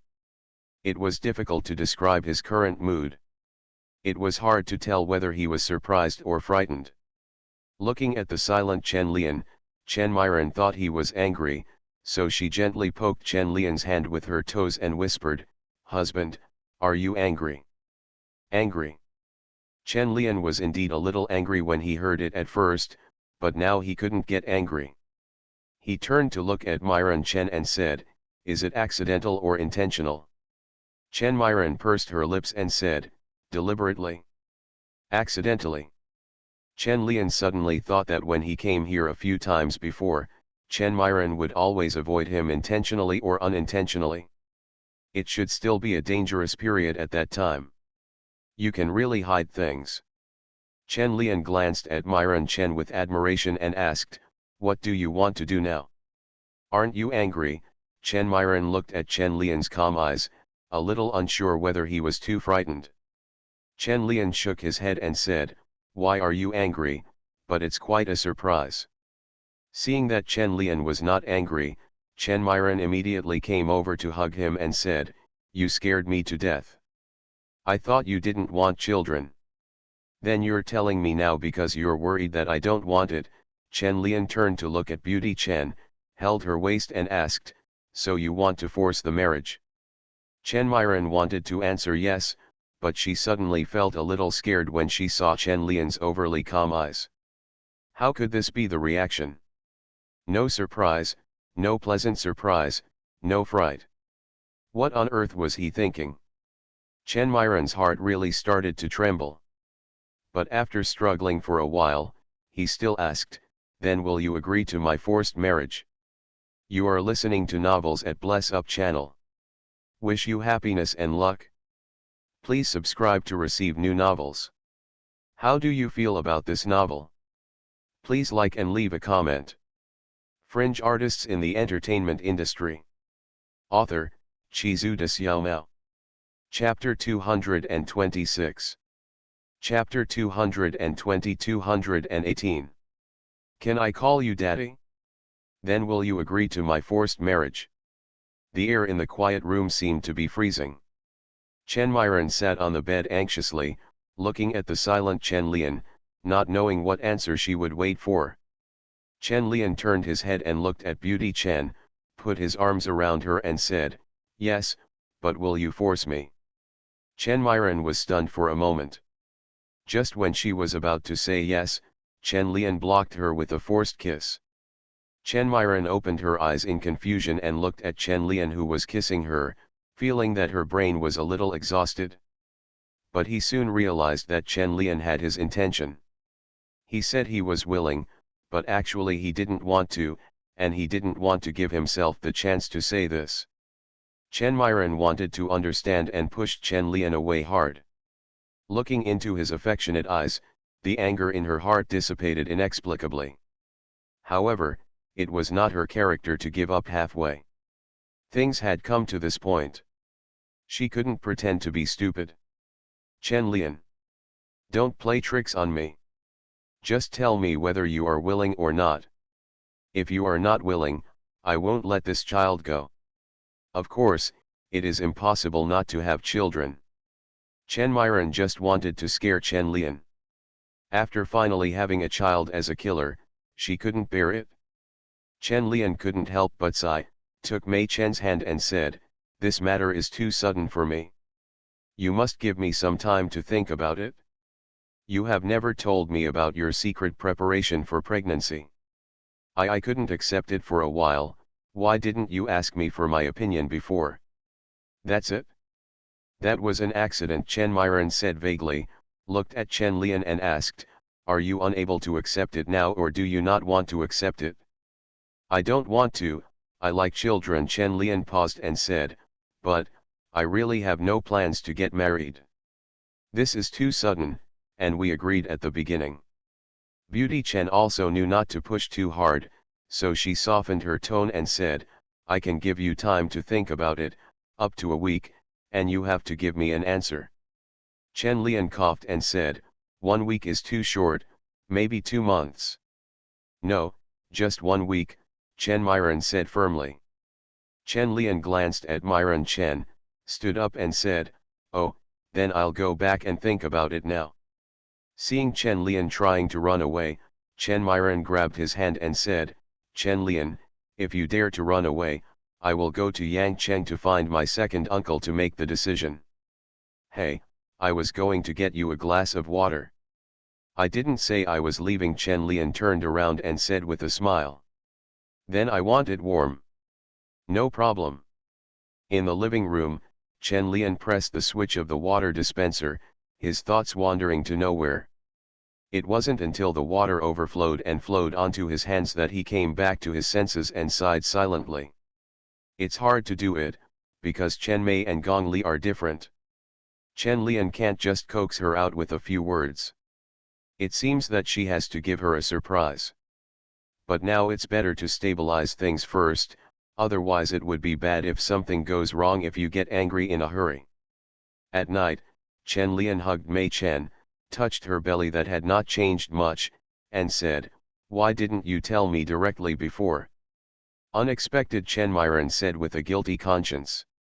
Chen Lian paused, not bothering to expose Chen Myron, and said to himself, "Actually, if you tell me, I will agree. Don't give me any surprises like this in the future, or I will give you a surprise in the future." Chen Myron immediately looked at Chen Lian warily and asked suspiciously, "What do you mean? What kind of surprise?" "There's no surprise, that's what I said." Chen Lian hugged Chen Myron and coaxed, "It's getting late, go to bed, I have work tomorrow." Chen Myron looked at Chen Lian and felt a little uneasy in her heart, but she couldn't think of the reason why. She just thought she was a little sensitive. But Chen Myron has made up her mind. She will give Chen Lian a week. If he really doesn't want to get married, she will go to Yangcheng to find his second uncle to make the decision. I can't believe that I can't control Chen Lian anymore. The next morning, Chen Lian finished breakfast with Chen Myron, wiped his mouth and said, "I'm going to the National Art Museum of China today, and I may come back late in the evening." Chen Myron drank the milk and hummed. When Chen Lian was about to go out, she said calmly from behind, "Be back before 8 o'clock in the evening." Chen Lian turned his head and narrowed his eyes, glanced at Myron Chen, said yes and left. Looking at Chen Lian's leaving figure, Chen Myron's hand holding the cup tightened slightly. Was she a little drunk? How can you say this at this time? Isn't this pushing Chen Lian out? Chen Myron picked up a bun and took a bite with some annoyance. Chen Lian on the other side walked out of the yard and couldn't help but rub his temples. He didn't agree to get married yet, so he took care of it first. It's too fast. If they really got married, they would have to be tightly controlled. Chen Lian couldn't help but shudder when he thought about it. In such a hot summer weather, Chen Lian felt chilly. Thinking of Chen Myron saying yesterday that he would call his second uncle if he disagreed, Chen Lian felt that he couldn't sit still and wait for death. Chen Myron was really capable of doing this. Now we must take the first step to prevent the second uncle from interfering. Chen Lian came to the entrance of the alley and saw Li Dabai waiting there in his car. He opened the door and got in the car and said, "Go home first and go to the art museum later." Li Dabai looked at Chen Lian's unattractive expression, hummed and silently started the car, not daring to ask what happened. After returning home, Chen Lian went to the study and sat there thinking for a while before dialing Jiao Lin Muo. The call was quickly connected, and like a child who had made a mistake, Chen Lian called his second uncle in a low voice. Jiao Lin Muo listened to Chen Lian's voice and asked with concern, "What's wrong with you? Did something happen?" Chen Lian hesitated for a long time before whispering, "Second uncle, you are going to be an uncle." Huh? Jiao Linmu was stunned for a moment and asked uncertainly, "You say it again."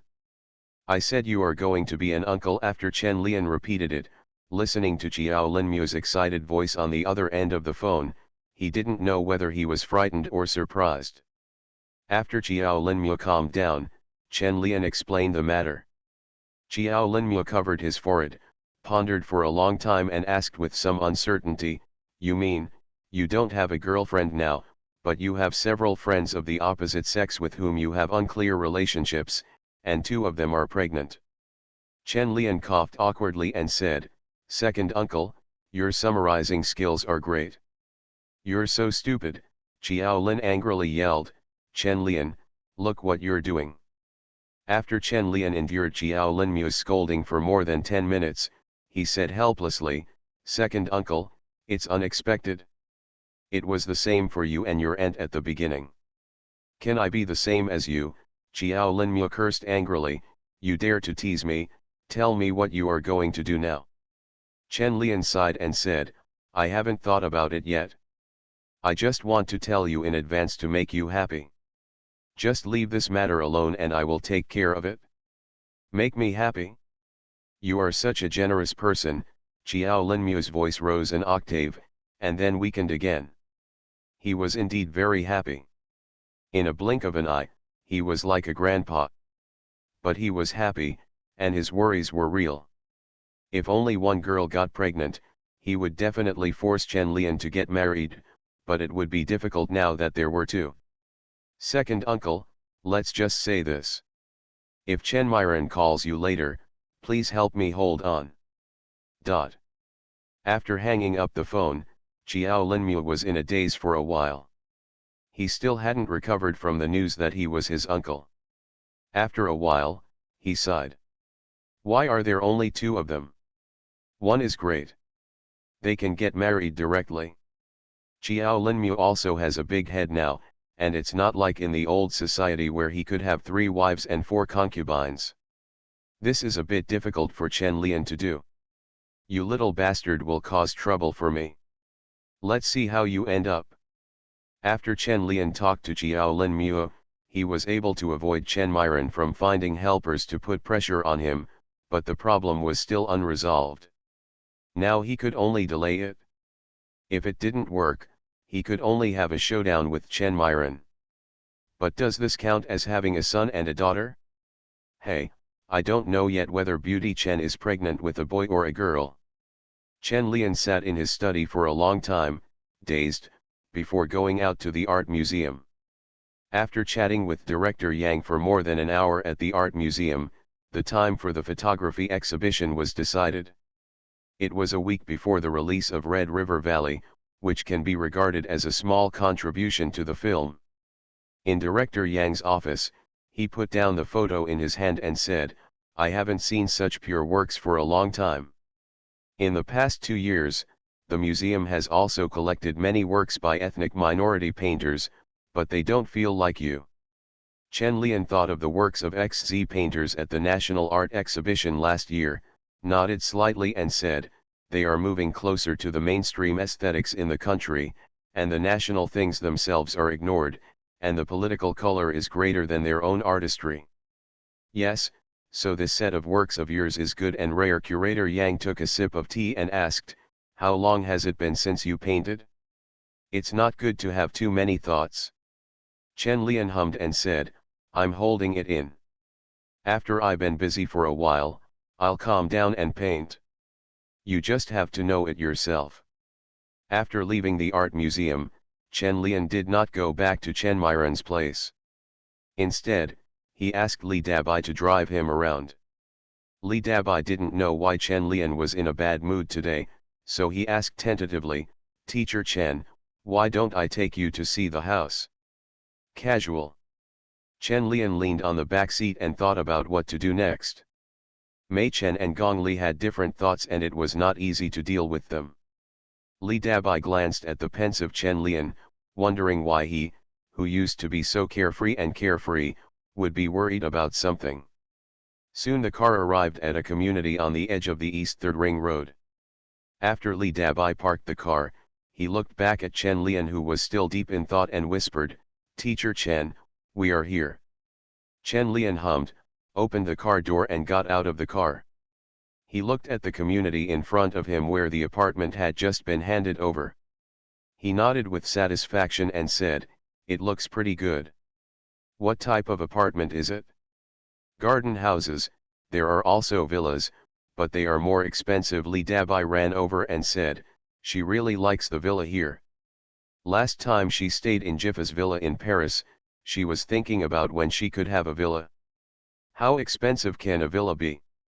Although Chen Lian only had more than 3 million in his pocket, it was more than enough to buy a villa, so he said, "Let's take a look."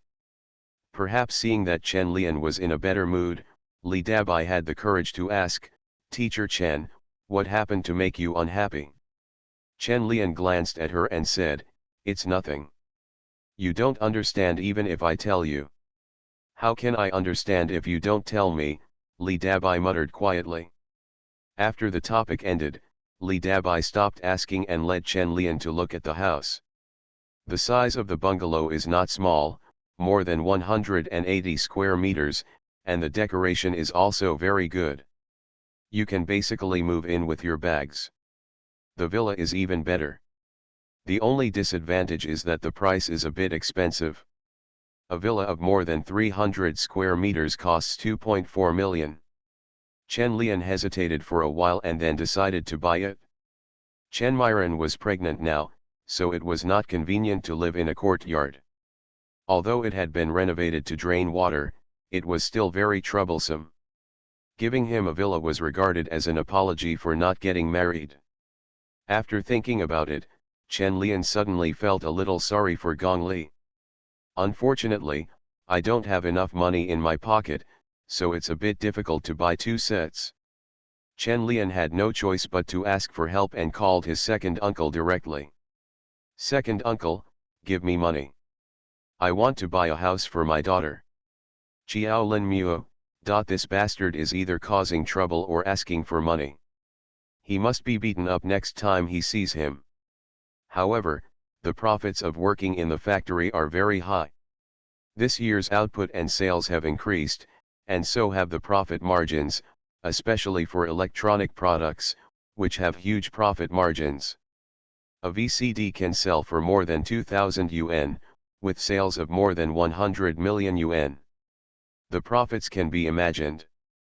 Xiao Linmu sighed and said, I understand, I will arrange a financial call for you later. No matter who you choose, you must bear the responsibility. Don't think that just buying a house will be enough. You should be more careful in the future. Don't worry, I'm not an irresponsible man. Humph, it better be. After hanging up the phone, Chen Lian turned around and saw Li Dabai staring at him with eyes so wide that he could stuff an egg in his mouth. Is teacher Chen planning to marry Lu Xiaoli? Buy a house for her daughter? Didn't you just meet once? Li Dabai was a little dizzy and wondered if he heard it wrong. This was not Chen Lian's style at all. Is it that happy to be someone else's father? Chen Lian ignored Li Dabai, who was making a fuss. You can't imagine how happy his father was. Dabai, find me another villa like this in Zikan, and find a larger bungalow in Baikan. Li Dabai was stunned for a moment, looked at Chen Lian and asked, Teacher Chen, why did you buy so many houses? Didn't I tell you? I bought it for my daughter. Then she can't live in so many houses. Teacher Chen, don't be impulsive, Lu Xiaoli's daughter is not your biological child. Chen Lian couldn't help but knock Li Dabai on the head and said, what are you thinking about? Who wants to buy it for her? I will buy it for my own daughter. Oh, it scared me to death, I thought. Li Dabai reacted halfway through the words, looked at Chen Lian and shouted, that's not right, Teacher Chen, when did you become a father? Chen Lian glanced at Li Dabai and snorted in his heart, is it strange to be a father? There are so many people calling him daddy. After working all afternoon and watching Chen Lian spend more than 2 million without blinking an eye, Li Dabai suddenly wanted to have such a good father. She liked the big villa so much. Teacher Chen, can I call you dad? Chen Lian put away the contract and turned to look at Li Dabai and asked, what did you just say? I didn't hear clearly. Li Dabai blushed and quickly shook his head and said, it's nothing. Fringe artists in the entertainment industry. Author, Chizu de Xiaomao. Chapter 227. Chapter 221-219. 17-year-old De Miwen. On a quiet summer night, the breeze blew gently, and the chandelier hanging on the ginkgo tree in the quiet courtyard emitted a faint light. The beautiful piano music is like the Milky Way in the sky, flowing slowly in the night sky. Chen Lian was sitting in the rocking chair holding a cattail leaf fan in his hand and fanning gently. Occasionally, a few annoying mosquitoes flying by would be driven away by the faint mosquito-repellent incense in the air. Isn't it more comfortable to stay in the hospital? Chen Myron sat next to her and said, eating grapes, it's much better than that senior person like you. Chen Lian said nonchalantly, everyone has his own merits. Living in a courtyard is enough. Chen Myron didn't care, peeled off a grape and handed it to Chen Lian's mouth. Chen Lian opened his mouth to bite the grape handed over by Chen Myron, and also bit her finger by the way. Seeing Chen Lian's aggressive eyes, Chen Myron retracted her finger and looked at him and said, don't have bad thoughts, you can't do that these days. What bad thoughts can I have? Chen Lian sat up from the rocking chair, looked at Beauty Chen and said, I just want to eat grapes. It's all washed and here, let's eat. Chen Myron pushed the grapes in front of Chen Lian and said, these grapes are not delicious. Chen Lian shook his head and looked at Beauty Chen, raised his eyebrows and said, I want to eat what you hid. Chen Myron rolled her eyes at Chen Lian, subconsciously tugged at her clothes, and couldn't help but spit out, you just hid the grapes. Still don't admit it? Chen Lian decided to look for it himself. More than 10 minutes later, Chen Myron sat weakly on the recliner, looked at Chen Lian who was still unfinished, and said, "Now you are satisfied, you can also grab 2 grapes." Chen Lian looked at Myron Chen with unsatisfied thoughts and said, "Who told you to hide him? There is no one else at home, so why are you guarding against your man?" Chen Myron rolled her eyes at Chen Lian. She talked nonsense all day long. She couldn't, not wear it. Snort. Stinky man. Are you hungry? I bought bananas today, Chen Lian said, looking at the charming Chen Myron. Chen Myron looked at the serious Chen Lian and snorted, "Don't eat." "Not serious. Bananas are rich in dopamine. Eat more and you will feel better, be good and obedient." Chen Lian rubbed Mei Chen's little head and handed the banana to her. After more than 10 minutes, Chen Lian sighed. Alas! Pregnant women are emotionally unstable and run away after eating half of the banana. "You can go to bed tonight and don't come in," Chen Myron's voice came from the house, accompanied by bursts of coughing. Chen Lian sat in the rocking chair and looked helplessly at the starry sky, feeling that he was destined to be unable to sleep tonight. If he hadn't taken care of Myron Chen's emotions, he would have run away long ago. After a few minutes, Chen Myron poked her head out of the room and looked at Chen Lian, who was still sitting in the rocking chair, and shouted, "You really don't want to come in? Come in quickly, I'm going to bed." "Huh? How about a midnight snack?" Chen Lian turned back to look at Beauty Chen in surprise. "Stop talking nonsense, can you come in? Come here." When having breakfast early the next morning, Chen Myron looked at the milk in the cup. She somehow thought of last night, and looked at Chen Lian with eyes full of resentment. "Why are you looking at me like that?" Chen Lian took a sip of the white porridge, wiped his mouth and said, "I'm going to Shanghai for a promotional run in the next few days, and I'm leaving today." Chen Myron lowered her hand holding the cup, looked at Chen Lian and asked, "You don't want to avoid me on purpose, do you? It's not like you don't know that Red River Valley is about to be released. You can't let it go to waste after investing so much money." Chen Lian gave Chen Myron a reassuring look and said, "Don't worry, I will think about it carefully in the next few days." Hearing what Chen Lian said, Chen Myron felt a little relieved and asked with concern, "When are you going to go?" "Just go to Shanghai tonight and leave in the afternoon." Chen Lian thought for a moment and said. Chen Myron said immediately, "Then you come with me to the company today. You haven't even been there yet." "Okay, let's go see how our domineering female president works," Chen Lian joked with a smile. Chen Myron rolled her eyes at Chen Lian and said, "What a domineering female CEO, you know how to laugh at me." Chen Myron is actually very capable and skillful in her work.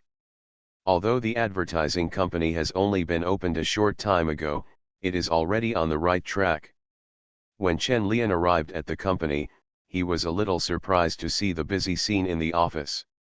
Especially when Chen Myron came in, everyone who met her called her Mr. Chen politely, which gave Chen Lian a strange feeling.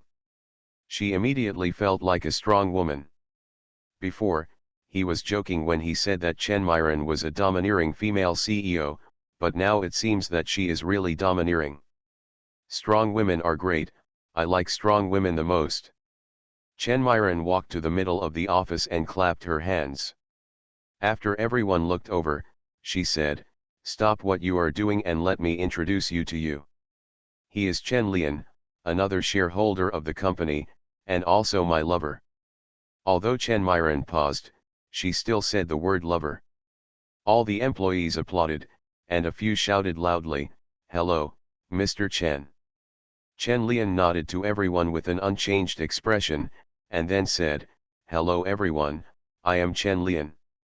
You don't need to pay attention to me. Just be busy with your own business. I don't like others to call me Mr. Chen. From now on, the company will still there is only one Mr. Chen." After speaking, Chen Lian glanced at Chen Myron and added, "So, I also hope that everyone will not disclose the affairs between me and Mr. Chen to the outside world. Finally, thank you for your efforts in the company. This month's bonus will be doubled." "Double the bonus?" The office immediately became happy. As for what I just heard? I had forgotten about it a long time ago, I just remembered that the bonus was doubled. Moreover, if this kind of thing is mentioned, it will be regarded as gossip. Mr. Chen has stopped filming, and no one will care if it is mentioned. Chen Myron glanced at Chen Lian, and a hint of dissatisfaction flashed in her heart, but she did not show it. After all, the week she and Chen Lian had said had not yet come. Chen Lian followed Mei Chen to her office and looked around. He was a little dissatisfied with the small space of the office, where he couldn't move freely and it was not soundproof. The office is a bit small. Let's go back and find a bigger place. Chen Myron took a look at her office and said, I think it's pretty good. Why do you want it to be so big? There's only so much we can do, and this table can't do it either. It's too short, Chen Lian said with disdain. Chen Myron looked at Chen Lian suspiciously, feeling that there was something behind his words. It would be uncomfortable to sit on such a high table. Boom. Mr. Chen. There was a sudden knock on the door outside the office, which attracted Chen Myron's attention. She looked at Chen Lian and said, it's probably about filming. There are a few commercials to be shot today. You sit down for a while and I'll go take a look. I'll come with you. It's okay to have nothing to do here. Does the company have a studio? Chen Lian was quite curious about how advertising was shot, and he didn't know if it was the same as shooting a movie. Chen Myron nodded and said, yes, it's not cost-effective to rent a studio outside, and you can't find a good one, so I built one myself, but it's not what you think. You'll know when you go and take a look. The company's studio was indeed different from what Chen Lian thought. It was similar to the one in a photo studio. The only thing that was better was that it was big enough, with more lights and backgrounds, and a variety of props. In front of the curtain, a little model was posing with a bottle of milk drink in her hand. Although she looked young, she had no stage fright at all. Chen Lian looked at the little model in front of the curtain and thought it was quite cute, so he asked curiously, where did you find the little model? It looks very professional. It's the children's palace, but this child is indeed very talented and cute. Chen Myron looked at the little model with gentle eyes. Since she was pregnant, she would burst into maternal love when she saw a good-looking child. Do you think our child will be so cute in the future? Chen Myron suddenly turned to look at Chen Lian and asked. Chen Lian nodded and said, of course, you won't look at our genes either. That's true, Chen Myron nodded in agreement, looking forward to the birth of her child and dressing him up beautifully. Chen Lian looked at the soft light and motherly love in Chen Myron's eyes, and felt reassured. It was best to like children, but he was afraid that Chen Myron would use pregnancy as a means to tie him up and not care about the child at all. Chen Lian feels much more relieved now, and is not worried that Mei Chen will really beat the child in a fit of anger. When Li Dabai finishes fixing the villa, he should be able to hold Myron back. After feeling more confident, Chen Lian felt much more relaxed, and his eyes looking at Myron Chen became gentler. What's wrong? You look at me like this all of a sudden, Chen Myron asked in a low voice, holding Chen Lian's hand. Her heart was full of sweetness, thinking that Chen Lian was as happy for her unborn child as she was. Chen Lian held Mei Chen's hand and said, what, I just feel like you are enveloped in the glory of motherhood now. The flashlights in the studio were flashing, and a happy smile appeared on Chen Myron's face. Chen Lian gently shook Chen Myron's hand and said, go and do your work. I'll take a look at it myself. Okay, I have to keep an eye on that side. The customer's requirements this time are more stringent. After finishing speaking, Chen Myron walked over and stared at the filming, making some requests from time to time. Chen Lian watched Mei Chen working and felt that it was very charming, much better than filming those poor Yao dramas. Just as Chen Myron was staring at the shooting, a little girl ran over and said to Chen Myron, Mr. Chen, the model you asked me to contact yesterday is here. Chen Myron responded and was about to go over, but when she saw that the filming was still going on here, she hesitated and waved to Chen Lian. "What's wrong?" Chen Lian walked over and asked. Chen Myron explained, "Do you still remember the model in the advertisement that I showed you that day? She came over today. Go and help me talk to see if she is willing to sign a contract." Chen Lian nodded and asked, "She's not yet 18, right? Are her parents here? Otherwise, the contract won't count." She came here on her own, saying that she would get to know her first, and then go home and talk to her family, the little girl next to her said quickly. Chen Lian nodded and said, "Okay, then I'll go and talk to her first." "Thank you for your hard work." Chen Myron blinked at Chen Lian, then turned to the little girl and said, "Xiao Li, please take Lian over." Chen Lian smiled and left. It was nothing hard, it was his own company, and he also wanted to see whether De Miwen was beautiful when she was a teenager. After coming out of the studio and returning to Myron Chen's office, Chen Lian met De Miwen, who was only 17 years old.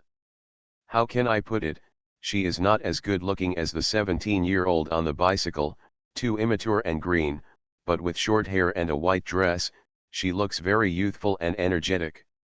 She feels like a campus goddess, probably like the school beauty in high school. Gao Yuanyuan turned her head and saw Chen Lian, her eyes lit up slightly, and she stood up from the chair and looked at him. "Yuanyuan, this is Mr. Chen of our company." Miss Xiaoli, who led Chen Lian over, introduced to Gao Yuanyuan. It had been a few months since Gao Yuanyuan had been filming commercials. She still understood basic human ways, so she immediately said politely, "Hello, Mr. Chen, my name is Gao Yuanyuan." "Hello." Chen Lian smiled and said, "You don't need to call me Mr. Chen, just call me Teacher Chen. It would be better for the company to have only one Mr. Chen." Chen Lian is not willing to take charge, and he is now used to being called Teacher Chen. Gao Yuanyuan was stunned for a moment, then changed her words, "Teacher Chen." "You're welcome, sit down." Chen Lian turned to look at Xiaoli and said, "Xiaoli, please bring 2 bottles of ice water." "Okay, Teacher Chen." Xiaoli stuck out her tongue in embarrassment and ran out to pour water. Chen Lian sat opposite Gao Yuanyuan and looked at her carefully before saying, "Can I call you Yuanyuan?" "It's okay, Teacher Chen." Gao Yuanyuan nodded slightly, with a girl's unique shyness. Gao Yuanyuan glanced at Chen Lian and felt that he looked familiar, as if she had seen him somewhere, but then she thought it was impossible. He was so handsome and she would definitely remember him if she had seen him. But why did he ask people to call him Teacher Chen? It was such a strange title.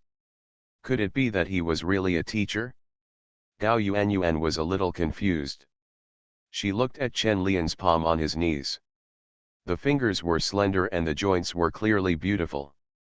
Gao Yuanyuan's eyes moved up again, landing on Chen Lian's slightly open shirt collar. Her eyes were a little brighter, her collarbone was so beautiful, and she had a great figure. Why does the white shirt look so good on him? The head teacher is dressed like a serious old man. Her face is pretty and her eyes are so pretty. Oh no, why is she so excited? Facing Gao Yuanyuan's scanner-like eyes, Chen Lian buttoned up one more button on his shirt.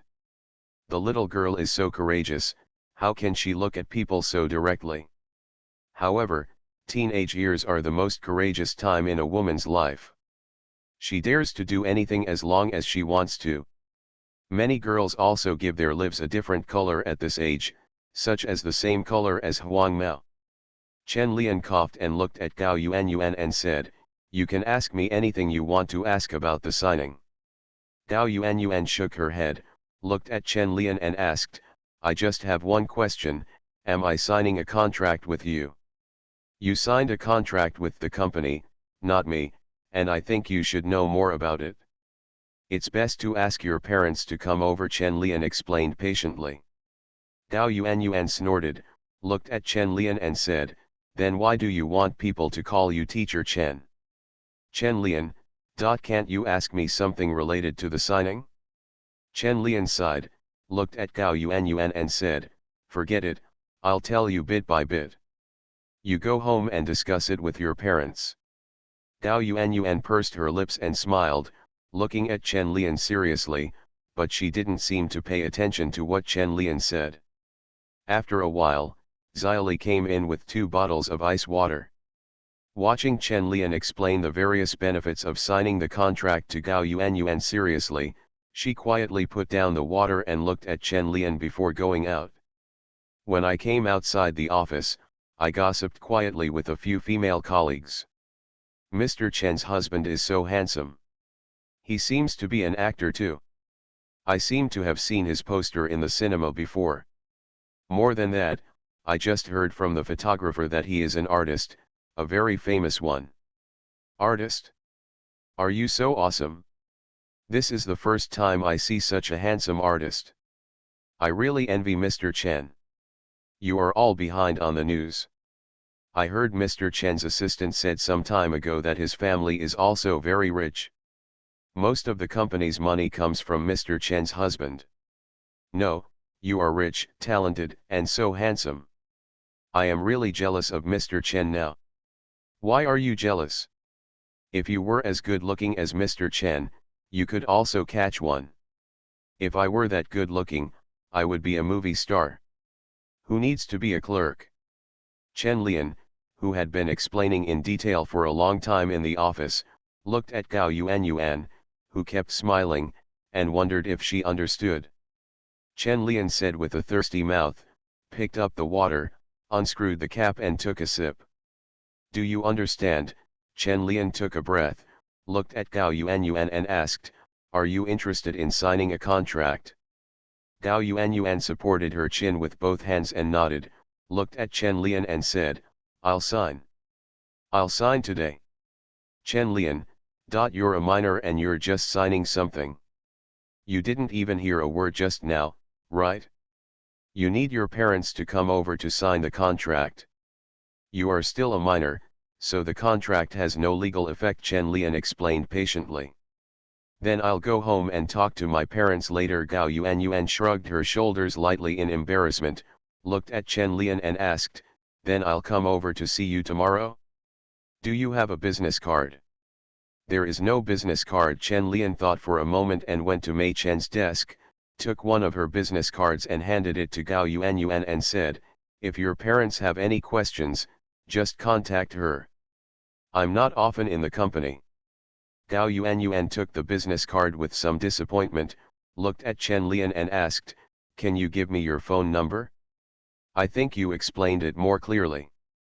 If there is anything I don't understand, I want to call you and ask. Chen Lian tilted his head and looked at Gao Yuanyuan, narrowed his eyes and said, okay, but try not to call me. I'm usually quite busy. For signing contracts, you'd better bring your parents to the company. Okay. Then I'll try to call you at night. Gao Yuanyuan immediately promised seriously. Chen Lian, is that what I meant?